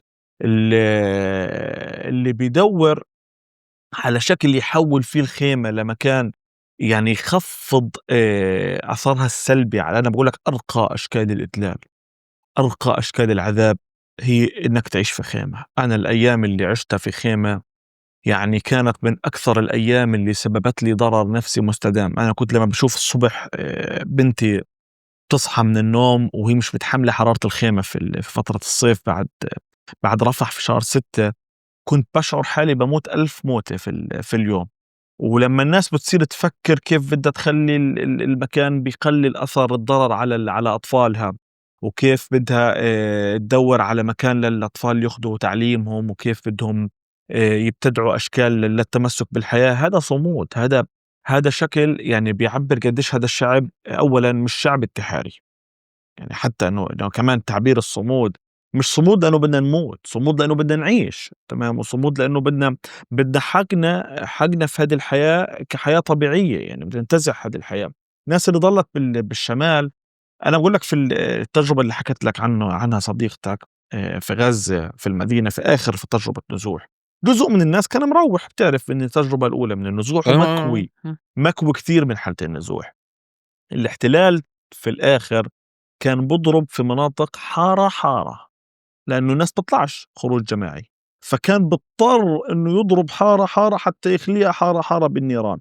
طبعًا هذا الأمر كان مرهق للاحتلال، لأنه لمّا تيجي تقارن أنت الاستجابة لأوامر الإخلاء في أكتوبر 2023 والاستجابة لأوامر الإخلاء في 2025، الأمر مختلف تمامًا، لأنه الناس كمان بتعرف قيمة البقاء صارت، وبتعرف قيمة إنه أنت اليوم، إحنا بتعرف لمّا طلعنا من غزة في آخر مرّة كلنا طلعنا ونحن نشعر إنه هذه قد يكون الخروج الأخير من غزة، فيش رجعة على غزة، عشان هيك كل حدا فينا كان متثاقل جدًا لمّا يخرج، يعني كلنا طلعنا عند ما النيران وصلت لبيوتنا بالمعنى المباشر. ف هذا هذا التمسك بالبقاء هو صمود بتحقش لحدا يتجاهله، وبحقش لحدا يعتبره مش موجود، وبالمناسبة ده مش خطاب أسطرة، هذا فعل حقيقي كان حاضر هذا فعل وموجود. حقيقي. لا القسطرة بنعرفها. موجود، بالضبط. القسطرة بنعرفها يعني. يعني القسطرة آه. بنعرفها. هاي لا، هذا إشي تاني. فبصيرش ها. ولا باقبل ولا منطقي ولا عقلاني لأي حدا كان أيًا كان إنه ييجي وينتقص من هذا الأمر ويعتبره مش موجود أو يقلل منه أو يحقّر منه أو حتى يتجاوزوا، تمام. فلأنه حق الناس هاي علينا، سواء اللي استشهدت أو اللي أصيبت أو اللي ضلت عايشة، حق علينا إنه نحكي عن هذا الأمر. شوف، اليوم اللي بيرجع على بيت من عمودين وما فيش فيه ولا حيط وبيحاول يرمم فيه ويضل يرجع الحياة إله، اللي بيختار يسيب خيمة في دير البلح وبروح على خيمة في شمال غزة، وهو بيعرف إنه يعني ما فيش مقاربة مفاضلة بين خيمة وخيمة، في المحصلة كلها أشكال عذاب، لكن بيعرف إنه على الأقل الحد الأدنى من الخدمات في دير البلح موجود. ليش بده يروح على الشمال؟ لأنه هو مصر في وعيه إنه أنا بدي أرجع الحياة للشمال حتى لو كانت في أسوأ الظروف. هذا التمسك بالحياة أولًا، والتمسك بالحياة على أرضنا وعلى أماكننا هو شكل من أشكال المواجهة، وشكل من أشكال المقاومة، وشكل من أشكال الصمود. وبينفعش نيجي إحنا نسمح لحملات، يعني حملات سهر للوعي، حملات هجوم على صحيح. الوعي، إنها تجبرنا ما نحكيش عن هذا الأمر، وإنه تجبرنا ما نقولش إنه هذا الأمر يعني عظيم. لسه بدي أحكي لك أحمد، اللي بيطمني، الإشي اللي بيطمني بالمناسبة الوحيد بكل سياق الخطاب الانفصالي أو حتى سياسات ما، إنه في مستوى من الوعي ومن ممارسة فعليا السياسي على مستوى من الميدان، اللي بتخليكاش تشوف إنه في خطاب يعني غير وطني ممكن ياخد مداه بهذا السياق الكبير. رح يكون في مساحات محدودة طبعا، وفي معسكرات كثيرة، وانت حكيت فعليا على يعني قد تكون كيانات، مجموعات، تنظيمات، أحزاب اللي بدك إياه يعني ممكن يتم فرزها أو الناس تجرب تدعي دخول رأس مال مشبوه، سياسات ما. بس بالآخر على مستوى عام الناس اللي دفعت ثمن كبير خلال السنين هذه، هذا الثمن فعليا يعني مرة بعد مرة كان يتعاظم، وبتعرف كان في شعور إنه معناش إشي نخسره أكثر، أو خسرنا كفاية، عفوا خسرنا كثير. ففعليا انه جزء من النقاش كان بنحكى انه طب ما انت بلاش تخسر اكتر، بس تلاقي الناس بدها تعطي دائما معنى لخسائرها بمكان تاني، في منطق تفكير مختلف حتى على احنا كيف نتعاطى معه. هذا المنطق ما بخليني انا اشوف فعليا انه في حدا ممكن يقبل بانه شخص غير وطني يحكم غزة، او مثلا ادارة غير وطنية تحكم غزة، او انه هو يتعاطى بشكل عادي مع انه مفروض عليه يتعاطى مع هذا الجندي او هذا العسكري اللي جاي من حيث لا يحتسب عشان يتأستهز عليه ولا هيك.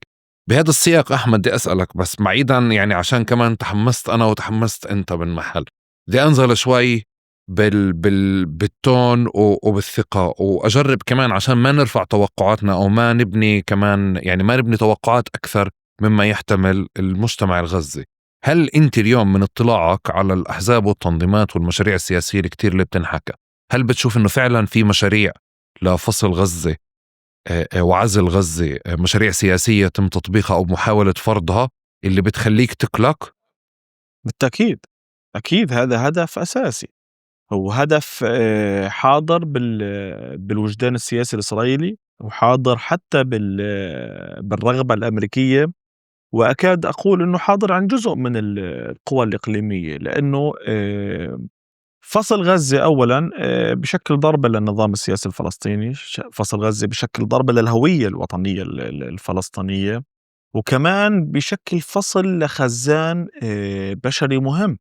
على مدار تاريخ الثورة الفلسطينية كان حاضر ليقدم مساهمته في كل المراحل، وغزة تاريخيًا يعني بقعة رافضة، وبقعة دائمًا تعبّر عن التزامها الوطني بكل الأشكال، كتير دفعت ثمن هذا الالتزام وهذا الموقف. لهيك باعتقد في خطر رئيسي من مخاطر الاستراتيجية الناتجة عن الإبادة، واللي بيحاول الإسرائيلي بأي شكل من الأشكال إنه يثبتها، وهي تحييد غزة إجمالًا. الآن هو بالأول وما زال يعني بيحاول يحيد الكتلة الديمغرافية إجمالًا من البقاء على أرضها. يعني إذا في مجال للتخلُّص من 2 مليون فلسطيني، ففيش حدا من قادة الاحتلال حيكون زعلان، سواء يمين والّا يسار، يعني هذا أمر مُجمع عليه. وأهم شيء إنه هدول 2 مليون في قطاع غزة، يعني 2 مليون كانوا بيشكلوا كتلة ديمغرافية متماسكة، ويمكنها دائمًا أن تشكل تعبير سياسي صارخ في إطار المواجهة مع الاحتلال. وبالتالي إذا في مجال للتخلُّص منهم أساسًا وعدم وجودهم على أرضهم، أو يعني رابين زمان كان بيقول أنا باتمنى أصحى ألاقي البحر بيبتلع غزة. أنا باعتقد نتنياهو بيحاول يخلّي الرُّكّام يدفن غزة ويدفن أهلها. لأن ذلك إذا كان لابد من بقائهم، فعلى الأقل تحييدهم من المعادلة السياسية الفلسطينية، فصل غزة عن كل النظام السياسي الفلسطيني، دفع غزة قسرًا باتجاه البحث عن خلاص ذاتي لهذه البقعة الجغرافية بما فيها من شعب، ودفع كل غزة باتجاه الانحناء للعاصفة، وقبول كل المشاريع الخارجية اللي قاعد بنحكى فيها لإعادة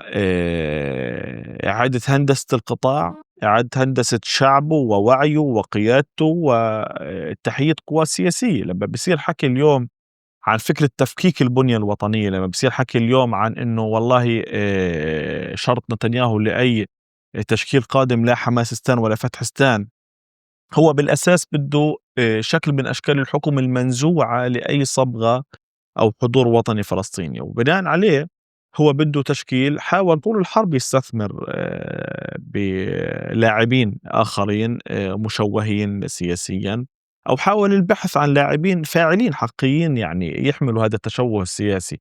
لهيك حاول يشتغل مع العشائر، حاول يشتغل مع شخصيات، حاول يشتغل حتى بفترة من الفترات مع مؤسسات، وكل هذا لم ينجح. حتى الحالات اللي موجودة اليوم في القطاع هي حالات يعني لم تتجاوز في تأثيرها أفرادها، واللي جزء أساسي منهم هم إما متورطين بقضايا أمنية أو قضايا جنائية، وبالتالي حساباتهم حتى العدائية تجاه النظام القائم في قطاع غزة، النظام الوطني القائم مش النظام الحكومي، هي عدائية، لأنه هي معركة مصير بالنسبة لهدول الأفراد. يعني إمم. عودة النظام الوطني معناته هم حيلقوا مصير كل متعاون مع الاحتلال.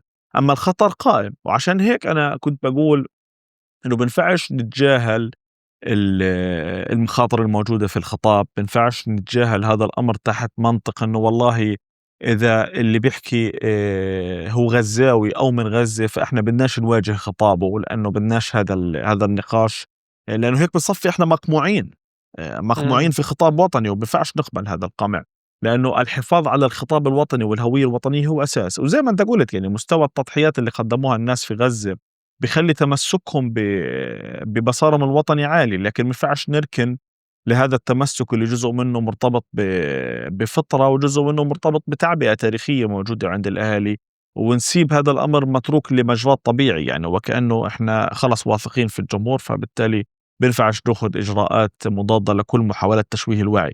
لا، لازم نكون واعيين وحريصين وواعيين، لأنه كمان تحصين الموقف الوطني المجتمعي في القطاع هو تحصين من المخططات الاستراتيجية اللي بنحكي فيها، يعني تحصين من المخاطر اللي بيحاولوا الآن المجتمع الدولي، أو بيحاول الولايات المتحدة فرضها على القطاع بتشكيل نظام والله فيه وصاية دولية أو شخصيات ملهاش أي شكل من أشكال الالتزام الوطني، وبعد هيك بده يصير مقاربات أعلى في إطار صهر الوعي وعد هندسة المجتمع عبر مجموعة من الإغراءات اللي قد يكون جزء منها اقتصادي، قد يكون جزء منها حتى عبر قبضة أمنية قد تشكلها أي أجهزة أمنية مستقبلية يعمل يعني هذا التشكيل على إنشائه. عشان هيك أنت مهم مسبقا تحصن حالك، تحصن الوعي الجمعي عند الناس، وتحصن الموقف الوطني، وما تقبلش بأنه هذا الخطاب الفئوي والمشوه إنه يتسلل لوعي الناس بشكل أو بآخر، لأنه الآن هو بيحاول يتسلل للناس من معاناتهم،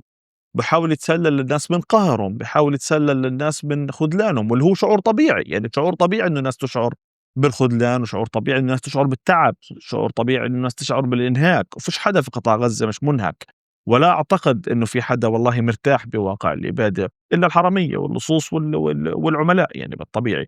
وبالتالي التعبير عن الإنهاك والتعبير عن الخذلان مش لازم يتحول فيما بعد لتعبير عن ردة سياسية وردة وطنية ولا قبول بأفكار مشوهة. عشان هيك مهم نضل واعيين لهذا الموضوع. أحمد شكرا جزيلا. احنا يعني في تقارب بنعطي مساحة مفتوحة للضيف بلا سؤال. بنعتبر هذه الشهادات دائما شهادات تاريخية يعني. وبتعرف مجريات الحوار دائما بتروح بمساحات احنا كنا شايفين المسار او مسار الحوار ممكن يروح بمسار، بس يعني بس نرجع له بعد 10 سنين بنعرف حتى شو كانت الناس بتحكي وقتها وشو كان مشاعرها. فبدي أعطيك المساحة مشكور لأي تأكيد أي إضافة بتحبها، تفضل. يعني أولا شكرا على هاي المساحة. أنا اللي بحب أكد عليه إنه قطاع غزة بشعبه بأهله وبقواه السياسية رغم كل الإنهاك اللي موجود حاليا، هو ما زال قطاع حي ونابض بالحياة، ونابض بالقناعات الفصائل، أو حتى إمكانية أن يكون إحنا أمام مشهد وحدوي حقيقي نتمنى الوصول إله. والهرب من هذا التقييم باتجاه والله إنه إحنا بدنا نستحدث برامج سياسية دون أن تكون مبنية على هذا التقييم، ودون أن تكون مبنية على استخلاص عبر ودروس من تجربة هي لا تقل حساسية ومفصلية عن كل المحطات الأساسية، لا تقل مفصلية عن النكبة، ولا تقل مفصلية عن النكسة، ولا تقل مفصلية عن أي محطة أساسية في تاريخ الشعب الفلسطيني. أي محاولة للهروب من هذا المسار من أي تشكيل، سواء كان مجتمع مدني ولا قوى سياسية فلسطينية، ولا حتى نقاش وطني واسع على صعيد الفصائل، أو حتى إمكانية أن يكون إحنا أمام مشهد وحدوي حقيقي نتمنى الوصول إله، والهرب من هذا التقييم باتجاه والله إنه إحنا بدنا نستحدث برامج سياسية دون أن تكون مبنية على هذا التقييم، ودون أن تكون مبنية على استخلاص عبر ودروس من تجربة هي لا تقل حساسية ومفصلية عن كل المحطات الأساسية، لا تقل مفصلية عن النكبة، ولا تقل مفصلية عن النكسة، ولا تقل مفصلية عن أي محطة أساسية في تاريخ الشعب الفلسطيني. وبالتالي السياق الصحي في هاي الحالة والسياق الطبيعي في هاي الحالة إنه الناس تروح باتجاه مسارات تقييم حقيقية، وكمان تروح باتجاه وعي لحجم المخاطر. وزي ما أنا قلت ربما حرب الإبادة بزخمها الحربي الكبير توقفت، لكن العدوان لن يتوقف، وهذا أنا أمر للأسف متأكد منه. ومحاولة الاحتلال استدامة المفاعيل الكارثية للعدوان لن تتوقف، وبالتالي إحنا أمام معارك ما زالت قادمة بالمعنى السياسي وبالمعنى الاجتماعي وبالمعنى الإنساني، تتطلب منا كنا نكون بقدر هذه اللحظة وبقدر حساسية هذه اللحظة. وبتمنى هاي الرسالة إنها تصل لكل حدا سواء صانع قرار أو حتى بشوف حاله مساهم بالفضاء العام، لنعرف كنا إنه علينا مهمة بالمعنى الفردي. هاي المهمة في سياقات عملنا، في سياقات حضورنا، في سياقات تعبيرنا عن مواقفنا السياسية وقناعاتنا، وكمان في سياق أي التزام سياسي عندنا ضمن أي مسار موجود، سواء كان حزبي أو سياسي عام أو حتى مجتمعي. وشكرا يعني أحمد، وشكرا على هاي المساحة، وإن شاء الله أكون وفقت يعني في إيصال أفكاري وإيصال يعني رأي جزء من الناس الموجودين في غزة. شكرا جزيلا أبو العز، يعطيك ألف عافية حبيبنا. الله يعني يعافيك يا هذا سيدي. حوار بيشبه تقارب بالضبط، يعني تماما. هذه المحطات العاطفية والنفسية مع السياسي، مع اشتباك الشخصي مع العام، يعني هو هذا تقارب، وانت وفقت فيه بالضرورة. فشكرا لك على يعني كرمك بالمعلومات والمشاركة، وكمان على انك تحملتنا لحد ما يعني رتبنا على مدار اليوم فعليا الامور التقنية عندك لتكون بافضل شكل. ممنون لك، يعطيك العافية. على راسي على راسي، يعطيك ألف عافية حبيب. شكرا شكرا شكرا كتير لتقارب، لأنها فكرة دائما بتعمل هذا التقارب بيننا كجمهور وبين ضيوفك يعني، وإن شاء الله بتكون كمان حققت هذا الهدف مع الجمهور اللي بيحضروا هاي الحلقة. شكرا أحمد، يعطيك ألف ممنون لك، عافية. يعطيك ألف عافية.